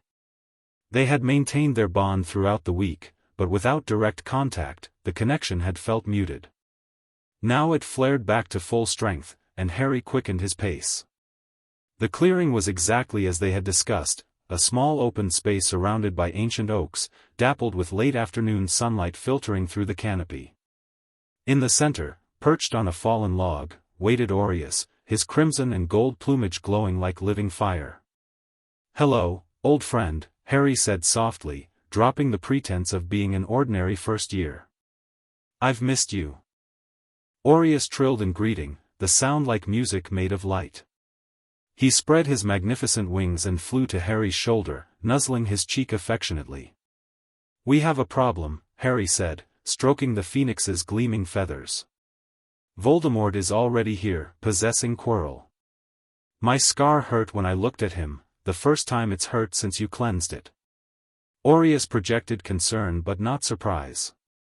Through their connection, Harry understood that the Phoenix had suspected this possibility but hadn't wanted to burden Harry with too many variables before he had settled into Hogwarts. "So what's our next move?" Harry asked. "Do we stick with the plan, you finding me in a few weeks, or do we accelerate things?" The Phoenix considered, sharing his thoughts directly into Harry's mind. Voldemort's presence was concerning but not an immediate threat. The Dark Lord was weak, hiding within Quirrell, likely seeking the Philosopher's Stone that Dumbledore had hidden in the castle. They still had time to proceed carefully. "So we maintain our cover for now," Harry summarized. "I continue establishing myself as a normal student while we watch Quirrell. And in a few weeks, you'll discover me publicly, cementing our bond in everyone's eyes." Aureus confirmed this approach, adding that they should use this time to explore the castle's defenses around the stone. Not to reach it themselves, but to understand what Voldemort would face, and where the final confrontation might occur. Harry nodded, then glanced at the darkening sky. "I should get back before dinner. People will wonder where I've been." Before he left, Aureus shared one more important piece of information. Dumbledore's Phoenix, Fawkes, was aware of Aureus's presence at Hogwarts. The two Phoenixes had communicated briefly, and while Fawkes hadn't revealed Aureus to Dumbledore, he was watching them with interest. "That complicates things," Harry muttered. "If Fawkes decides to tell Dumbledore." Aureus projected reassurance. Phoenix loyalty was complex. Fawkes was bound to Dumbledore, but Phoenixes also maintained their own council and code. Fawkes would not interfere unless he believed their actions threatened the greater good. With a final affectionate trill, Aureus took flight, disappearing among the trees. Harry watched him go, then turned back toward the castle, mentally preparing to resume his role as an ordinary first-year discovering the wonders of Hogwarts. The planned public discovery of Harry's bond with Aureus came sooner than expected. 3 weeks into term, during a flying lesson with the Slytherins, Neville lost control of his broom and fell, breaking his wrist. While Madame Hooch escorted him to the hospital wing, Draco Malfoy discovered Neville's remembrall in the grass. "Look what the fat lump dropped," Malfoy said, holding up the glass ball. "Give it here, Malfoy," Harry said quietly. Malfoy smiled nastily. "I think I'll leave it somewhere for Longbottom to find. How about up a tree?" "Give it here." Harry yelled, but Malfoy had already leaped onto his broomstick and taken off. Harry grabbed his broom, ignoring Hermione's protests. This wasn't about showing off, it was about standing up for Neville, who reminded Harry painfully of his younger self, insecure, bullied, and desperately in need of someone to defend him. He mounted the broom and kicked off, rising rapidly into the air. Air rushed through his hair as exhilaration filled him, not because flying was new to him. He and Aureus had practiced extensively in remote areas, but because doing so openly, without hiding, felt like freedom. "Give it here," Harry called to Malfoy, "or I'll knock you off that broom." "Oh, yeah?" Malfoy sneered, though he looked worried. Harry leaned forward and grasped the broom tightly, shooting toward Malfoy like an arrow. The blond boy barely dodged in time, his face pale with shock at Harry's skill. "No Crab and Goyle up here to save your neck, Malfoy," Harry taunted. "Catch it if you can, then." Malfoy shouted, throwing the remembrall high into the air before streaking back toward the ground. Harry saw the glass ball rise and then begin to fall. He leaned forward, pointing his broom handle down, and went into a steep dive, racing the ball toward the ground. Wind whistled in his ears as the ground rushed up to meet him, but this was nothing compared to some of the aerial maneuvers he and Aureus had practiced. With precise timing, he pulled up his broom just in time, catching the Remembrel a foot from the ground before touching down gently on the lawn. Harry Potter. Professor McGonagall was running toward them, her face a mask of shock. Never, in all my time at Hogwarts, she was almost speechless with shock, her glasses flashing furiously. How dare you, might have broken your neck, it wasn't his fault, Professor, be quiet, Miss Patil, but Malfoy, that's enough, Mr. Weasley. Potter, follow me, now. Harry followed McGonagall, maintaining an appropriately worried expression while inwardly calculating. This deviation from their plan might actually work in their favor. If McGonagall reacted as Aureus had foreseen in other timelines. She led him through the castle, not to her office as Harry expected, but to a classroom where she asked Professor Flitwick if she could borrow Wood. Oliver Wood, it turned out, was the Gryffindor Quidditch captain, and McGonagall was proposing Harry as the team's new seeker. He caught that thing in his hand after a 50-foot dive, McGonagall told Wood, who looked as though Christmas had come early. Didn't even scratch himself. Charlie Weasley couldn't have done it. As Wood circled Harry, checking his build and asking about experience, Harry maintained his amazed, slightly overwhelmed expression. Inside, however, he was calculating rapidly. Becoming Seeker would raise his profile significantly, people would be watching him more closely. But it would also provide a perfect explanation for his exceptional flying ability, which might otherwise raise questions. By dinner that evening, everyone knew Harry Potter had become the youngest Seeker in a century. Fred and George Weasley congratulated him, while Malfoy's jealousy was palpable from across the Great Hall. As Harry ate, fielding questions and congratulations, he sensed something new through his bond with Aureus, opportunity. The Phoenix agreed that this unexpected development provided the perfect context for their public meeting. Harry's sudden elevation to Quidditch prodigy would be overshadowed by something even more extraordinary, his bond with a Phoenix. That evening, as students milled about the grounds enjoying the last warm days of September, Harry took a walk near the edge of the Forbidden Forest. Ron accompanied him, still talking excitedly about Harry's new Quidditch position. Fred says the Seekers are always the ones who get fouled the most. But you're so small and fast, they'll probably have trouble catching you. Harry smiled, only half listening as he tracked Aureus's approach through their bond. The Phoenix was circling high above, waiting for the perfect moment.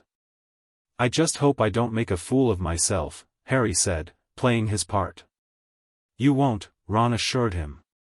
It's in your blood, isn't it? Your dad was a brilliant player too. A haunting, musical cry interrupted their conversation, a sound so beautiful and otherworldly that students across the ground stopped to listen. Ron looked up, shielding his eyes against the setting sun. Bloody hell, he whispered. Is that? Aureus circled lower, his crimson and gold plumage blazing in the evening light. Students pointed skyward, exclamations of awe spreading across the grounds. Even at a distance, Harry could hear Hermione's voice explaining to anyone who would listen, that's a Phoenix. They're incredibly rare, I've read they only appear to the most worthy wizards. The Phoenix circled once more, then dove straight toward Harry. Students gasped, some backing away in alarm, but Harry stood his ground, face upturned in genuine wonder. This moment, their public union, felt as significant as their first meeting 7 years ago. Aureus landed gracefully on Harry's outstretched arm, which should have buckled under the weight but didn't. The Phoenix trilled softly, rubbing his magnificent head against Harry's cheek in greeting. Bloody hell, Harry, Ron breathed beside him. It likes you. Students were gathering around them now, keeping a respectful distance but staring in amazement. Harry gently stroked Aureus's feathers, allowing his genuine affection for the Phoenix to show on his face. He's beautiful, Harry said softly. Mr. Potter. Professor McGonagall's voice cut through the murmurs as she approached rapidly, her expression a mix of shock and awe. What? How? Before Harry could respond, another figure joined them, Albus Dumbledore, whose blue eyes twinkled with undisguised interest as he gazed at Aureus. Remarkable, the headmaster said quietly. Truly remarkable. Professor, Harry said, maintaining his innocent demeanor, he just came to me. Is that normal? Dumbledore's lips twitched slightly. There is nothing normal about a phoenix choosing a wizard, Harry. It is an extraordinary honor, granted to very few throughout history. Aureus trilled softly, the sound like sunshine breaking through clouds. Students sighed in appreciation of the beautiful music. It seems, Dumbledore continued, that you have been blessed with a most unusual companion. Phoenixes are creatures of immense magical power and absolute loyalty. They choose only those whose hearts are pure and whose magic resonates with their own. Will he stay with me? Harry asked, as though the thought had just occurred to him. I believe he has already made that decision, Dumbledore said, studying Aureus with keen interest. The bond between Phoenix and wizard, once formed, is lifelong. McGonagall seemed to recover her composure. But headmaster, a phoenix in the dormitories? The school rules. I believe we can make an exception in this case, Minerva, Dumbledore replied. Phoenixes are highly intelligent magical beings, not pets. I'm sure our new visitor will cause no disruptions. He turned to Harry. Does your friend have a name, Harry? Harry pretended to consider this, then stroked the phoenix's golden tail feathers. Aureus, he said softly. I think I'll call him Aureus.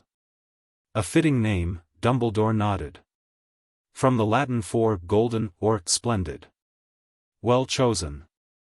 As students continued to gather, whispering in excitement, Dumbledore addressed the crowd.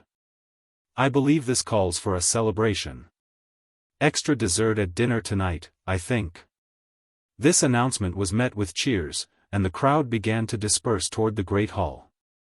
Harry remained where he stood, Aureus still perched regally on his arm, as Dumbledore lingered behind.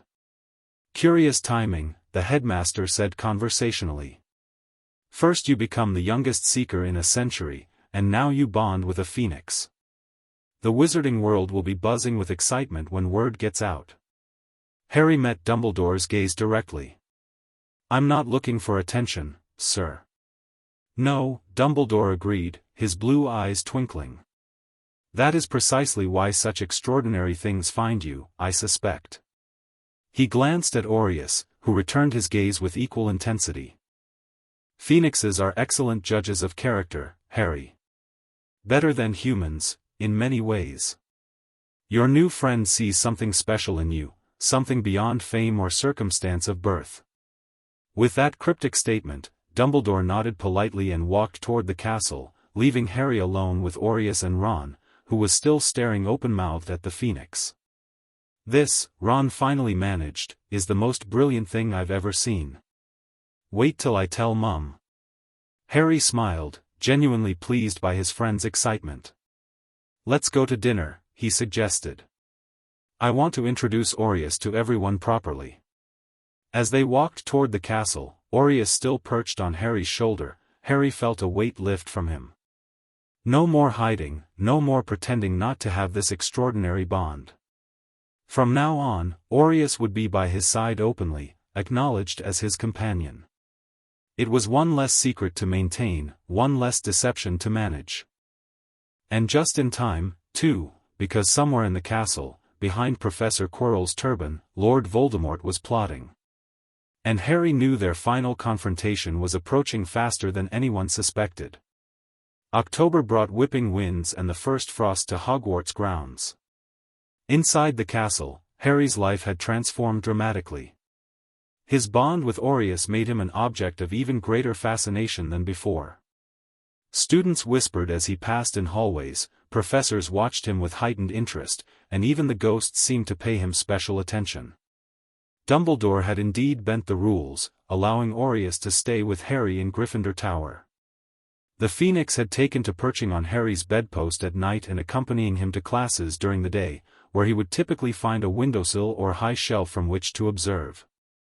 Most professors were delighted by Aureus's presence. Flitwick nearly fell off his stack of books in excitement the first time the Phoenix entered his classroom. McGonagall maintained her stern demeanor but couldn't hide a small smile when Aureus trilled appreciatively after a particularly impressive transfiguration demonstration.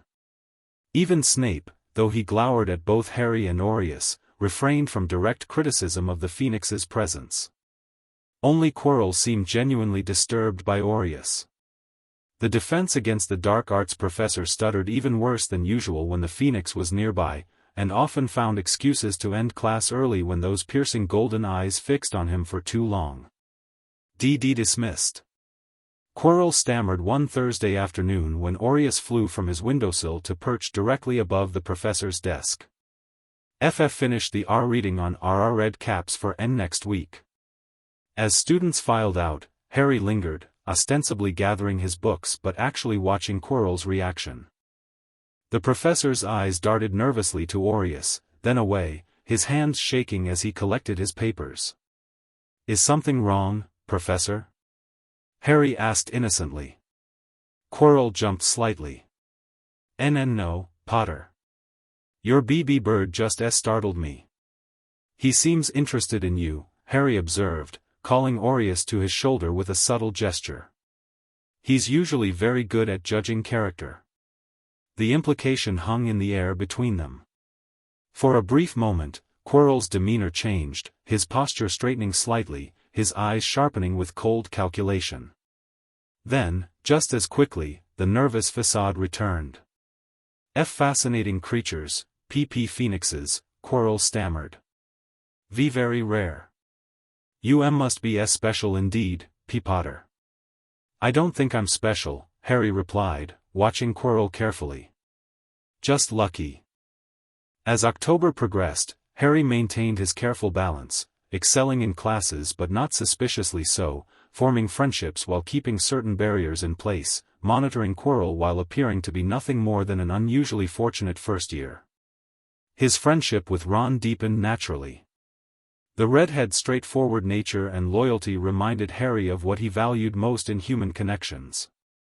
To his surprise, Harry also found himself growing closer to Hermione Granger, though not through the mountain troll incident that had cemented their friendship in other timelines. Instead, their connection formed through books and learning. Harry deliberately sought Hermione's help with assignments, recognizing her need to be valued for her intelligence. In turn, he gently encouraged her to relax her rigid adherence to rules, showing her that knowledge was more than memorization. "The book says to stir clockwise 3 times, but why not try once counterclockwise at the end?" he suggested during a study session. "It might help balance the potion better." Hermione looked scandalized. "But that's not what the instructions say." "Instructions are starting points," Harry replied with a shrug. "Don't you ever wonder what happens if you try something different?" It was a small exchange, but it planted a seed. Gradually, Hermione began to see Harry as someone who respected knowledge but wasn't constrained by it, a perspective that both challenged and intrigued her. Meanwhile, Harry began his Quidditch training with Oliver Wood. Despite his experience flying with Aureus, Harry had never actually played Quidditch, so much of the training was genuinely new to him. He threw himself into learning the game with enthusiasm, finding joy in the pure physical freedom of flying that had nothing to do with his mission or responsibilities. Aureus often accompanied these practice sessions, perching in the stands or sometimes flying alongside Harry, creating a spectacular sight that drew increasing numbers of student spectators.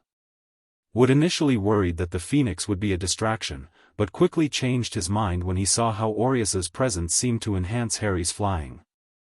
"It's like you can read each other's minds," Wood exclaimed after Harry executed a particularly difficult maneuver where Aureus had seemed to guide him toward the snitch. Harry just smiled, letting Wood believe it was simply the magical bond between wizard and Phoenix, rather than 7 years of partnership and mental communication. As Halloween approached, Harry grew increasingly vigilant.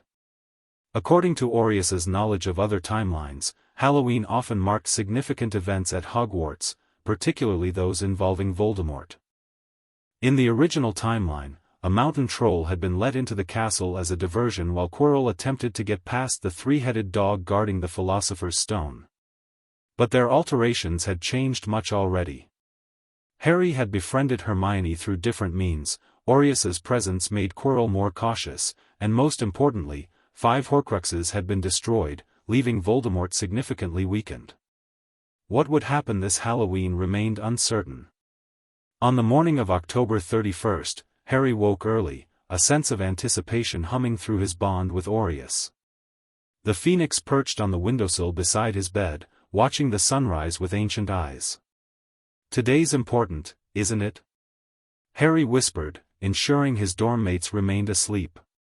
Aureus trilled softly in confirmation, projecting a complex impression of branching possibilities, multiple potential events converging on this day. "We'll be ready," Harry promised. Classes proceeded normally throughout the day. In charms, they practiced the levitation charm, with Hermione correctly performing it first, though Harry could have done so easily, he deliberately took 3 attempts to master it. In transfiguration, they continued working on turning matchsticks into needles, with Harry carefully maintaining his position as second in the class behind Hermione. The Halloween feast filled the Great Hall with floating pumpkins, live bats, and plates piled high with holiday treats. Harry sat between Ron and Hermione, Aureus perched on his shoulder, scanning the high table. Quirrell was present, looking more twitchy than usual, his turban slightly askew. Halfway through the feast, Harry felt it, a subtle shift in the castle's magic, a disturbance that raised the hairs on the back of his neck.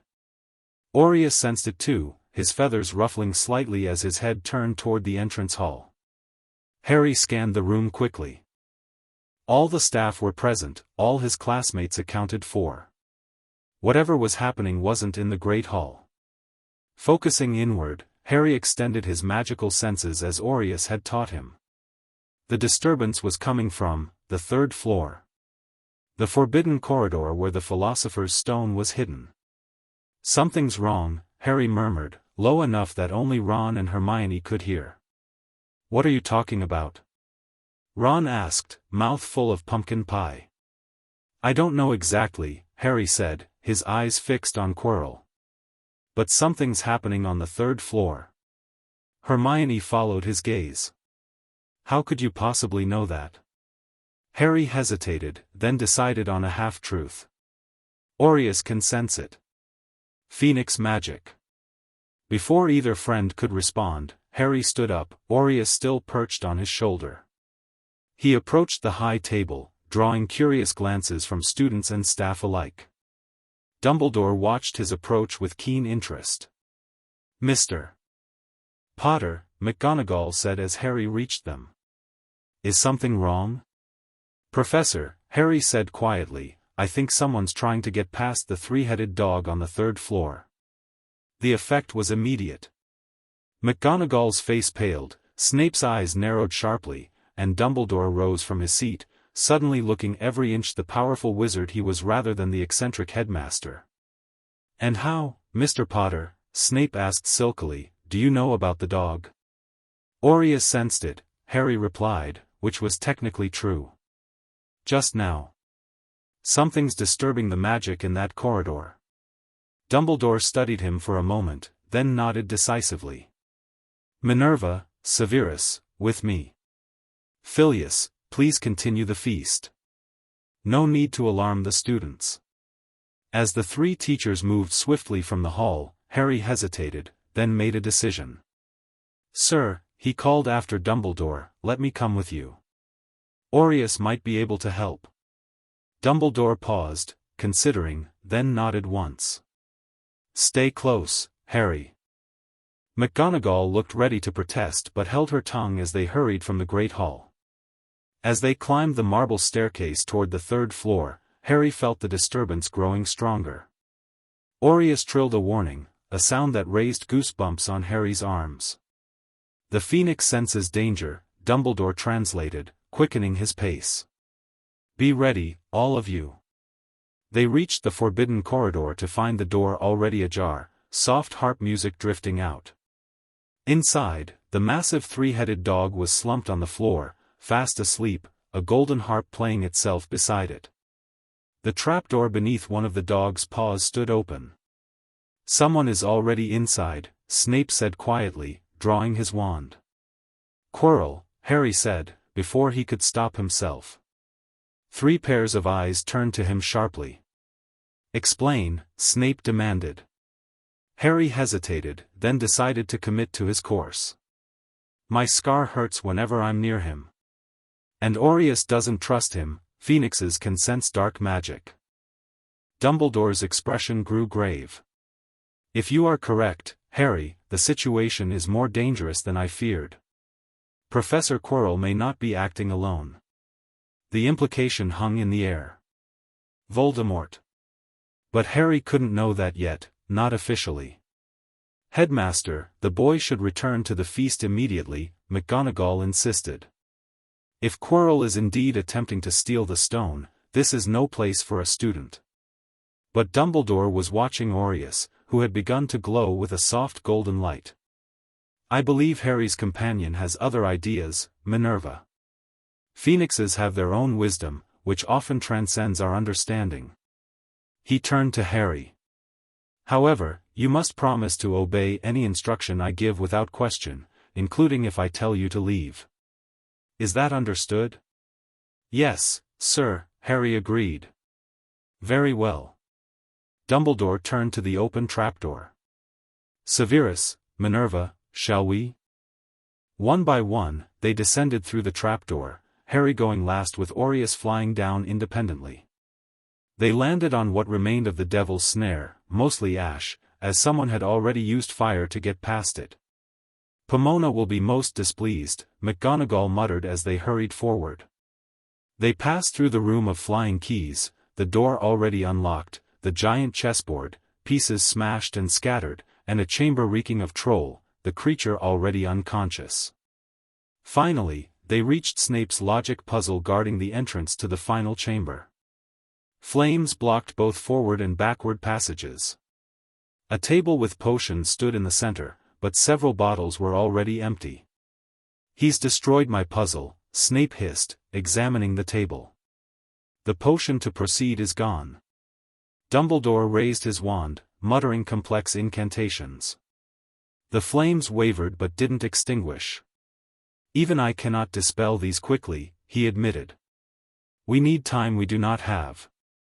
Aureus suddenly launched from Harry's shoulder, flying directly into the black flames blocking the way forward.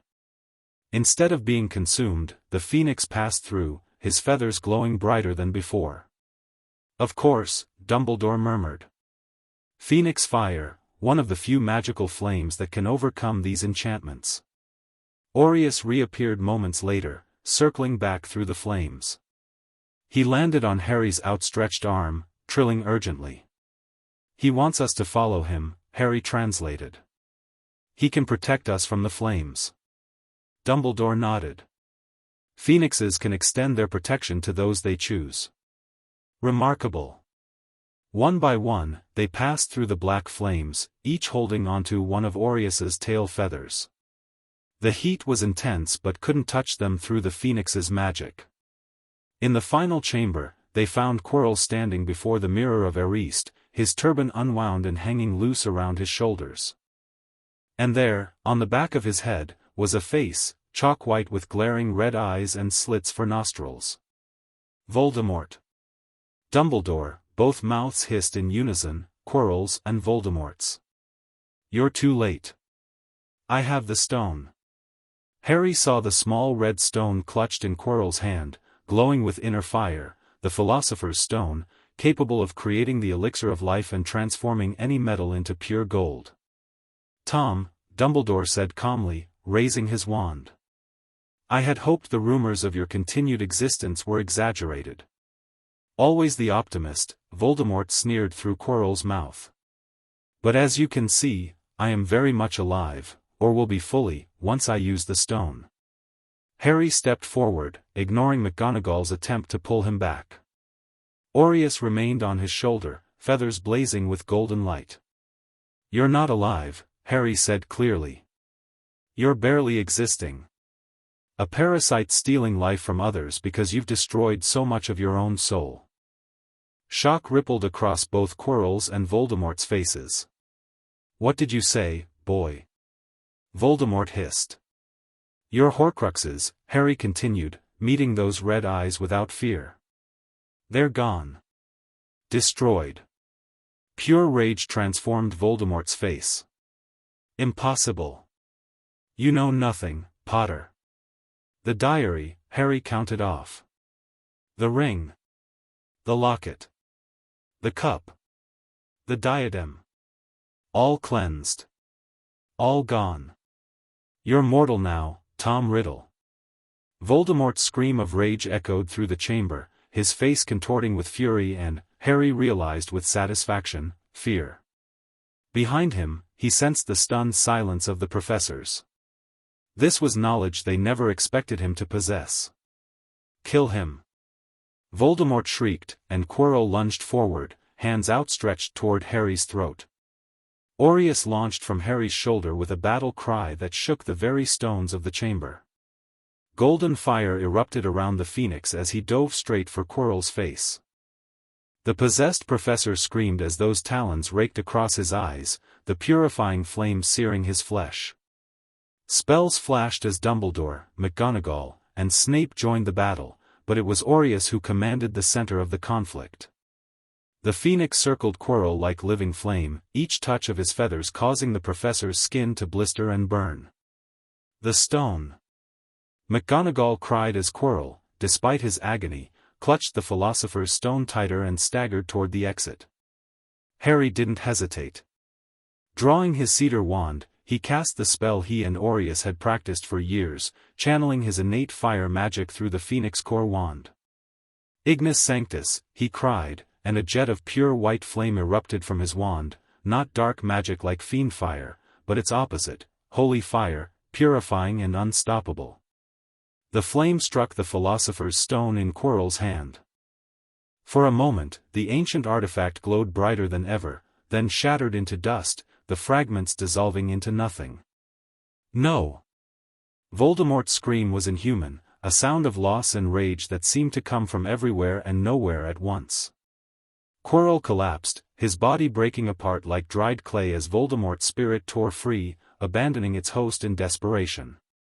The wraith, little more than black smoke with those same burning red eyes, rose above them, howling in fury.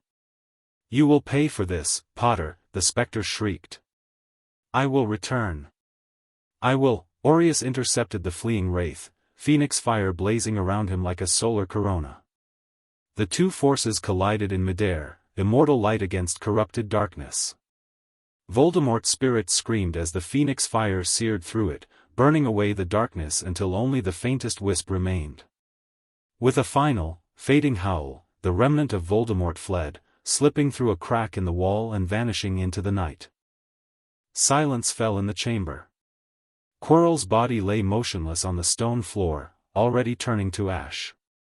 Where the philosopher's stone had been, nothing remained but a small pile of red dust.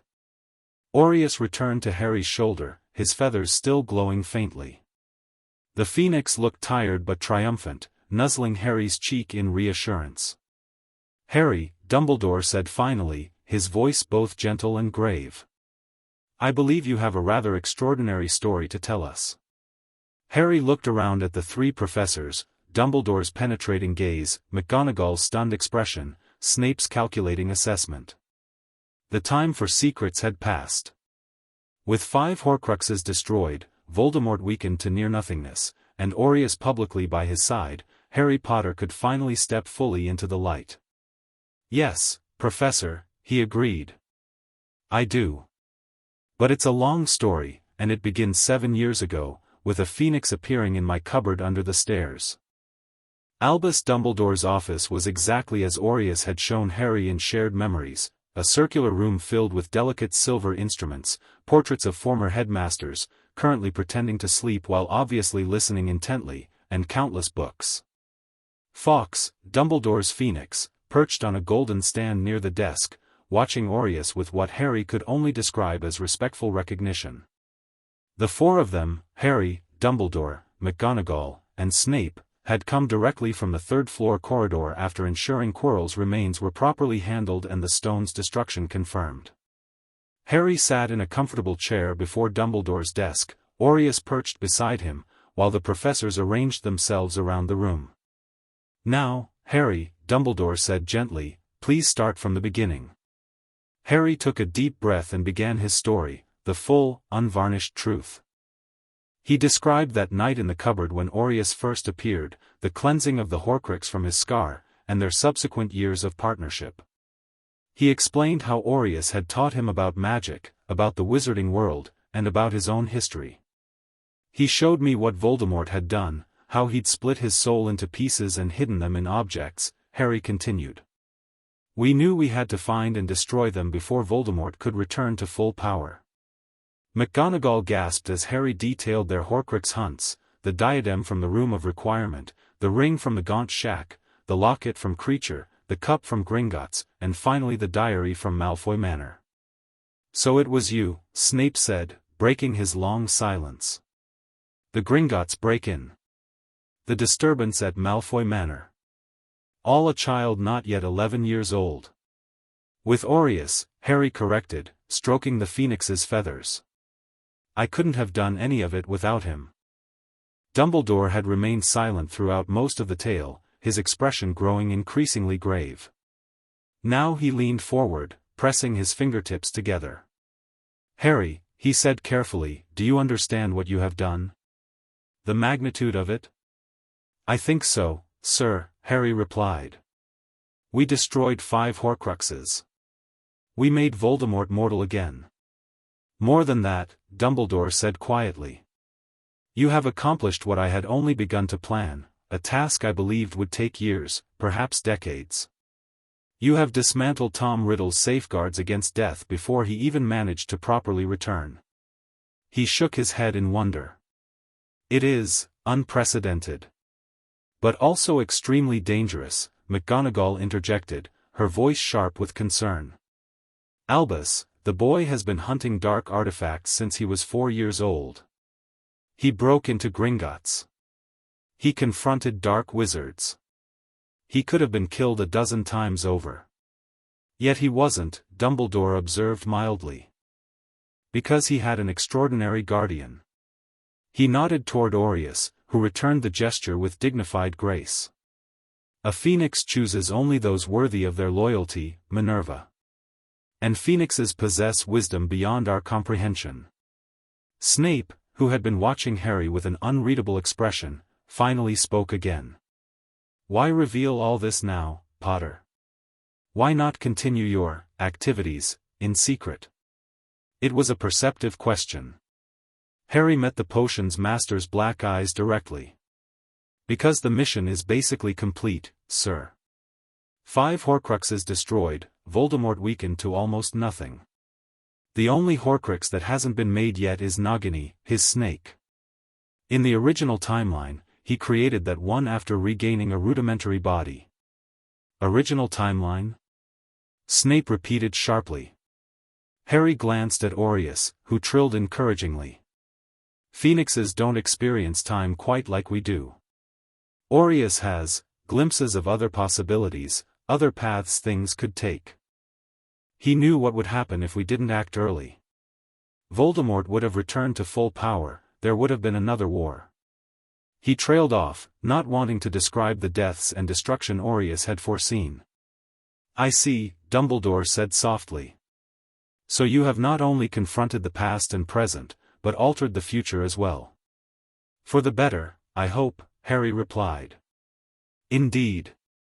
Dumbledore rose and walked to the window, gazing out at the night sky for a long moment. When he turned back, his expression was resolved. "What you have done, Harry, is beyond extraordinary. You have shouldered a burden that should never have been placed on one so young, and you have carried it with remarkable courage and wisdom." He smiled slightly. "Though I suspect much of that wisdom came from your feathered friend." Aureus trilled modestly, causing Fawkes to respond with an amused sound from his perch. "The question now," Dumbledore continued, "is where we go from here. Voldemort is gravely weakened but not entirely defeated. He will seek other means of return, though without his Horcruxes, any body he creates will be mortal. We hunt him down and finish him, Snape said coldly. Perhaps, Dumbledore agreed. But first, I believe young Harry deserves something he has been denied for too long, a normal childhood, or as normal as possible for a wizard with his unique gifts and experiences. Harry blinked in surprise. Sir? You have done more than enough, Harry, Dumbledore said kindly. More than anyone could have asked or expected. It is time for others to shoulder the burden of Voldemort's final defeat. Time for you to be, simply, a student at Hogwarts. The concept was so foreign that Harry struggled to grasp it. 7 years of secret missions, hidden training, and weighty purpose, and now Dumbledore suggested he just be a normal kid? I'm not sure I know how to do that, sir, Harry admitted. McGonagall's expression softened for the first time that evening. That, Mr. Potter, is what Hogwarts is for. To teach young wizards not just magic, but how to live. A weight Harry hadn't fully recognized lifted from his shoulders. He glanced at Aureus, who projected warm approval.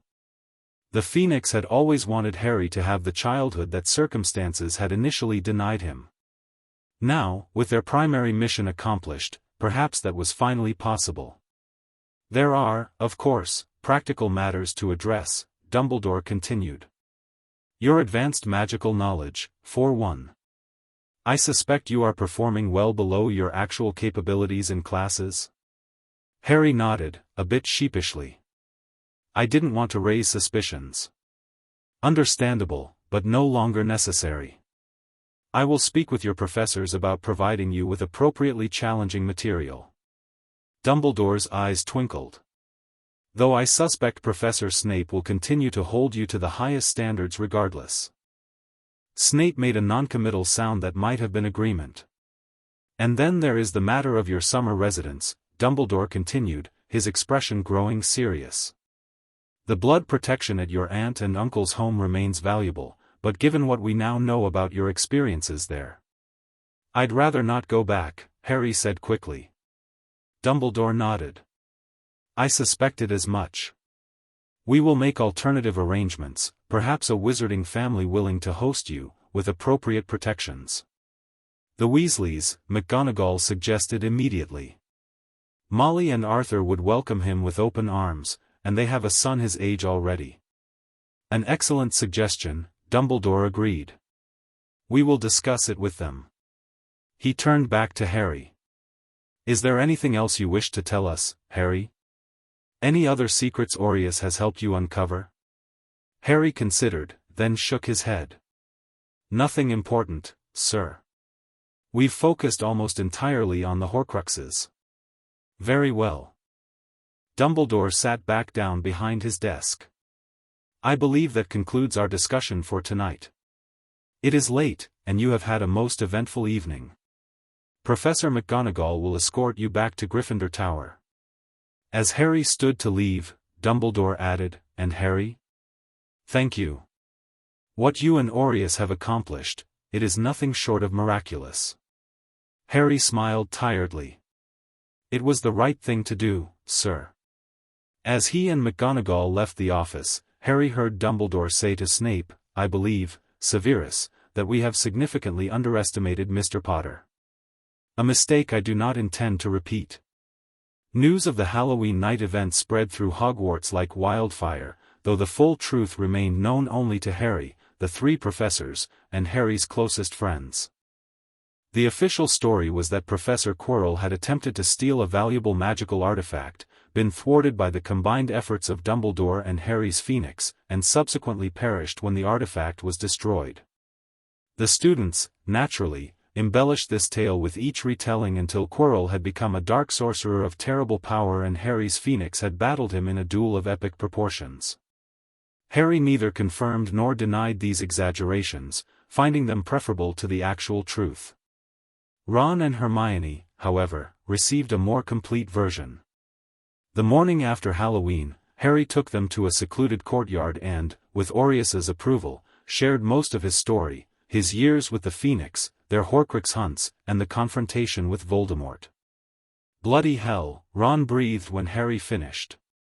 "You've been fighting you-know-who since you were 4 years old?" "Not fighting directly," Harry clarified. "More, dismantling his backup plans." Hermione's expression had cycled through shock, disbelief, and finally a kind of awed respect. "That's why you sometimes know things you shouldn't," she realized. "Advanced spells, magical theory, you've been studying for years." Harry nodded. "I had to pretend to be learning everything for the first time. Dumbledore says I don't have to do that anymore, though. So all those times I was explaining things to you." Hermione looked mildly affronted. "I really did appreciate it," Harry assured her.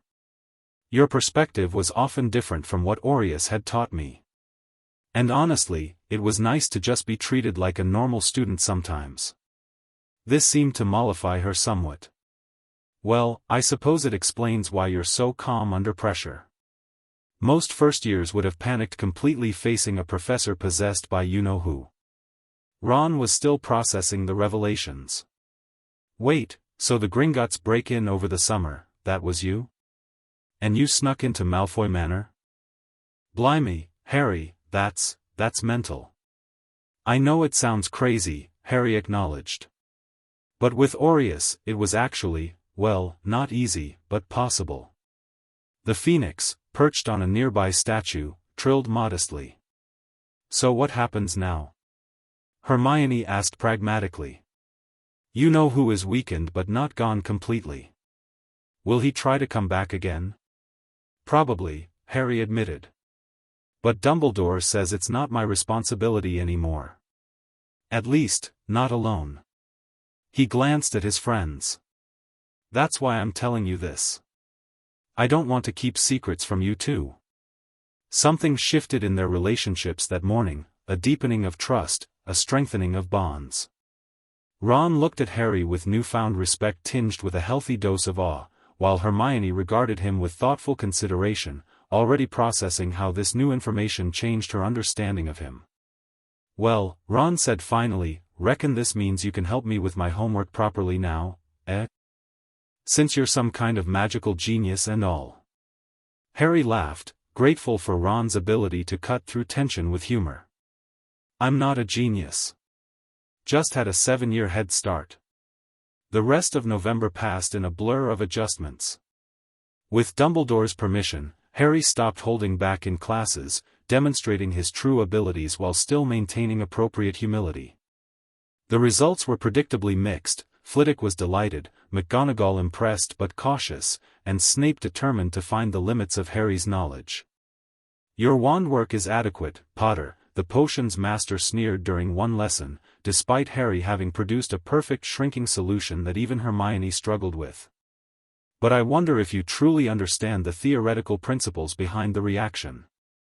He proceeded to quiz Harry on increasingly obscure aspects of potion making, clearly expecting him to falter.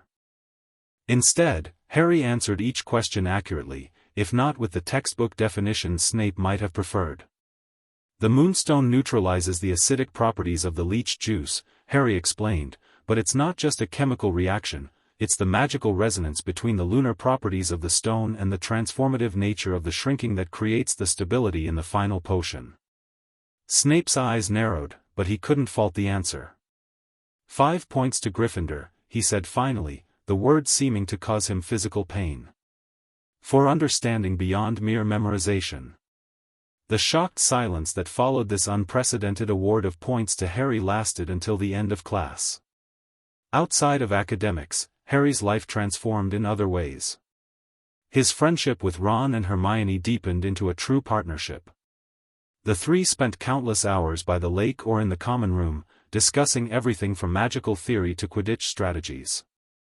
With Harry no longer hiding his knowledge, their dynamic shifted naturally. Hermione still provided academic insights, but now she and Harry often engaged in theoretical discussions that left Ron bewildered but impressed. "It's like having two Hermiones," he complained good-naturedly one evening. "Except one of them actually likes Quidditch." Harry's relationship with Dumbledore also evolved. The headmaster began inviting Harry for occasional meetings, ostensibly to discuss his advanced studies, but often expanding into philosophical conversations about magic, morality, and the nature of power. Harry sensed that Dumbledore was both evaluating him and preparing him, uncertain of what role this unexpectedly capable young wizard might play in the coming years. "Your approach to the Horcruxes was innovative," Dumbledore remarked during one such meeting. "I had identified several of them myself, but your methods of retrieval and destruction were quite different from what I might have attempted." "Aureus guided me," Harry explained, glancing at his Phoenix companion who was engaged in melodious conversation with Fawkes across the office. "Phoenix fire is one of the few things powerful enough to destroy a Horcrux. Combined with basilisk venom, it worked perfectly." "Indeed." Dumbledore steepled his fingers. "And now we face the interesting question of Tom Riddle's future. Without his anchors, he remains a spirit, but a determined one. He will seek other means of return." "The prophecy," Harry said quietly. "It still applies, doesn't it? Neither can live while the other survives." Dumbledore regarded him thoughtfully. "Prophecies are curious things, Harry.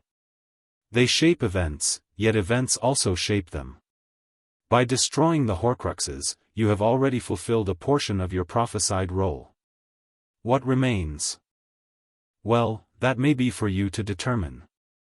As December arrived, bringing snow to the Hogwarts grounds and festive decorations to the castle, Harry found himself experiencing something entirely new, anticipation of a happy Christmas. For the first time, he would be celebrating the holiday with friends in a place where he was valued and welcomed. Ron had invited Harry to join the Weasleys for Christmas, but Harry decided to remain at Hogwarts. Part of him wanted to experience the castle during the holidays, to create new memories to replace the lonely Christmases at Privet Drive. And part of him simply needed time to process everything that had happened, to adjust to this new life where secrets were shared, burdens distributed, and childhood finally embraced. On Christmas morning, Harry woke to a pile of presents at the foot of his bed, more gifts than he had received in his entire life previously. From Hermione, a book on advanced defensive magic; from Ron, a hand-knitted Weasley sweater courtesy of Mrs. Weasley; from Hagrid, a hand-carved wooden flute. Most surprising was a package containing a fluid, silvery gray cloak that Aureus identified immediately, James Potter's invisibility cloak, one of the legendary Deathly Hallows. The anonymous note claimed it had been left in Dumbledore's possession, but Harry suspected there was more to the story. Still, he accepted the gift with gratitude, recognizing it as another piece of his family history returned to him. The most meaningful gift, however, came from Aureus himself, a single golden tail feather, freely given, which radiated warmth and magic in Harry's palm. "What is it for?" Harry asked, stroking the feather reverently. Aureus projected an image of Harry's wand, suggesting the feather could serve as a secondary magical focus, not a replacement for his wand, but a complement to it, allowing certain types of Phoenix magic that wouldn't be possible otherwise. "Thank you," Harry whispered, carefully securing the feather in a special pouch he could wear around his neck. "For everything." The Phoenix trilled softly, projecting affection and pride. Their journey together had only just begun, but the hardest part, the years of secrecy and solitary purpose, was behind them. What lay ahead was still challenging, but they would face it together, surrounded by friends and allies. As snow fell gently past the tower window, Harry Potter, the boy who lived differently, realized something profound. By changing his fate, by forging his own path with Aureus's guidance, he had not only weakened Voldemort, he had strengthened himself in ways that transcended mere magical power. He had found family in Aureus, friendship in Ron and Hermione, mentorship in Dumbledore, and purpose in a life that now stretched before him with possibilities undreamed of in that cupboard under the stairs.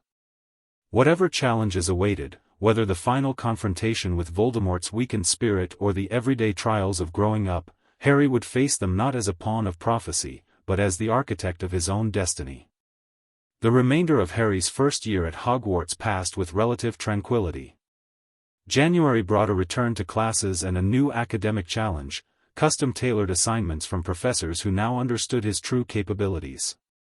February saw Gryffindor triumph in their Quidditch match against Hufflepuff, with Harry catching the snitch in record time, Aureus watching proudly from the stands beside Hermione.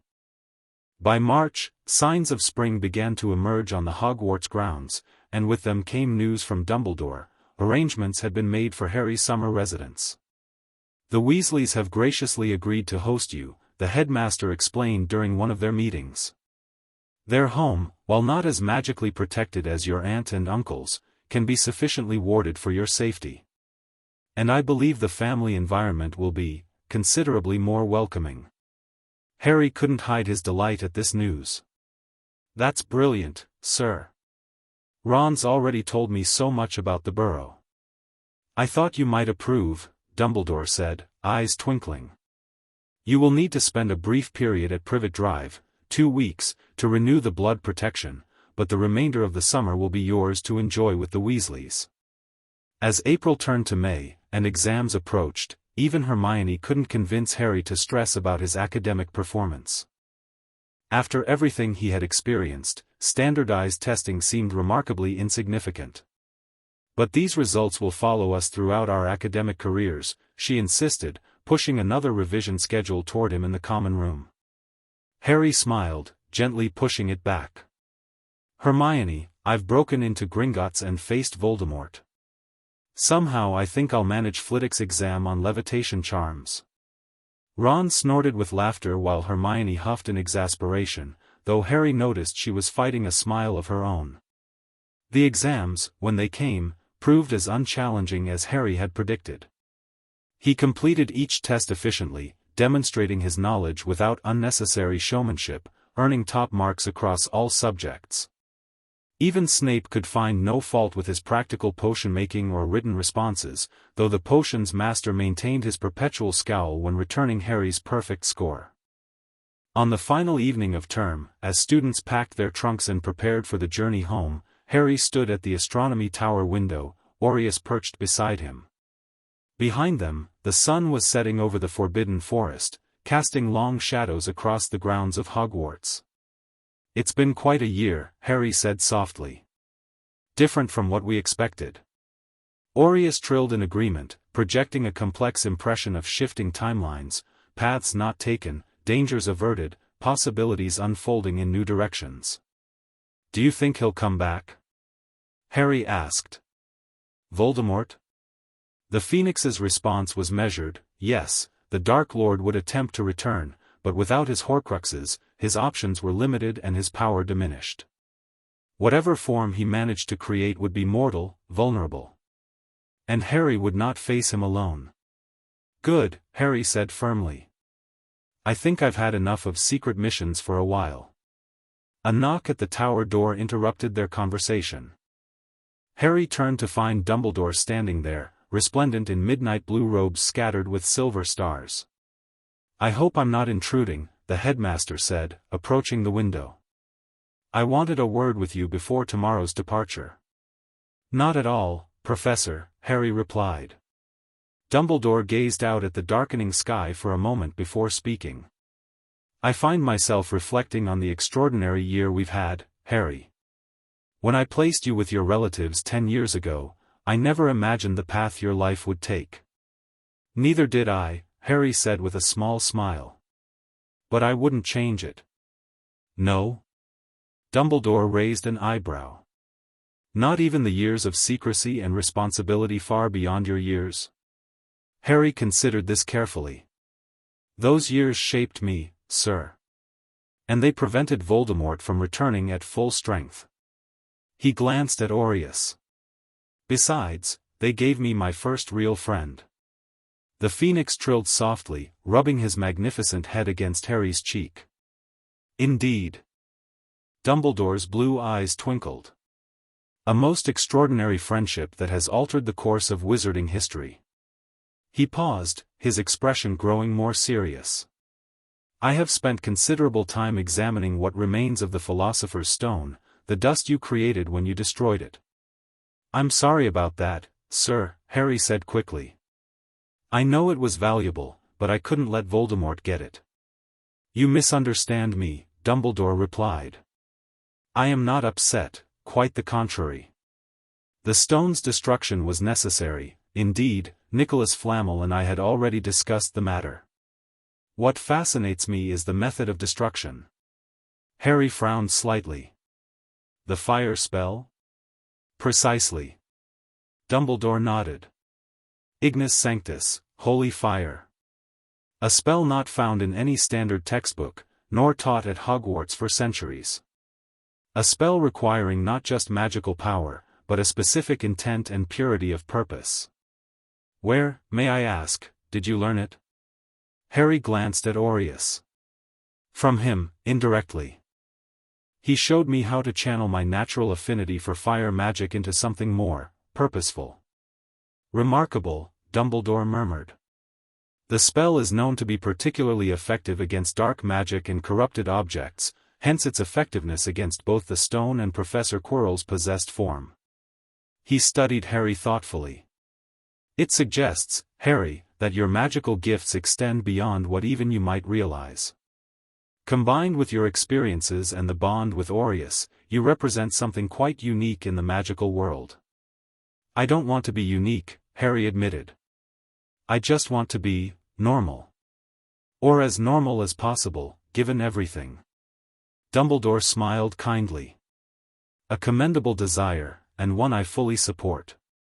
You deserve the childhood that circumstances have largely denied you. He placed a gentle hand on Harry's shoulder. But I would be remiss if I did not prepare you for the reality that normal may never be entirely possible for Harry Potter. Because of the prophecy? Because of who you are, Dumbledore corrected. Prophecy or no, you have demonstrated extraordinary courage, wisdom, and magical ability. Such qualities tend to shape one's path regardless of external forces. Harry nodded, understanding the headmaster's point. Even without Voldemort, without the Horcruxes and secret missions, he would never be just another student. His bond with Aureus alone ensured that. For now, Dumbledore continued, enjoy your summer with the Weasleys. Fly on broomsticks, play exploding snap, eat too many sweets. Be 11 years old, Harry. The future will arrive soon enough. Yes, sir, Harry agreed, finding comfort in the headmaster's perspective. I'll try. After Dumbledore departed, Harry remained at the window with Aureus, watching as stars appeared one by one in the darkening sky. Tomorrow, he would board the Hogwarts Express, spend 2 obligatory weeks at Privet Drive, then escape to the Burrow for a summer of friendship and freedom. Beyond that lay second year, with new classes, new challenges, and the continuing mystery of what remained of Voldemort.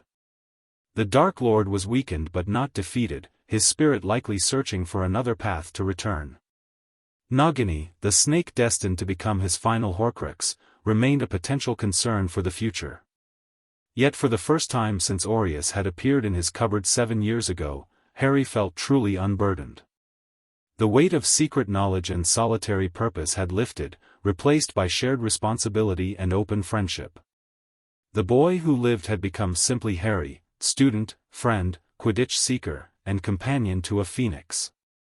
As the first stars of evening appeared above Hogwarts, Harry Potter smiled, feeling a sense of peace and possibility that transcended the challenges of the past and the uncertainties of the future.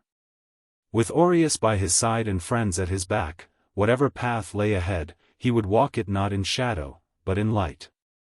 The end. Thank you for watching this video. Please be sure to subscribe to our channel and like this video.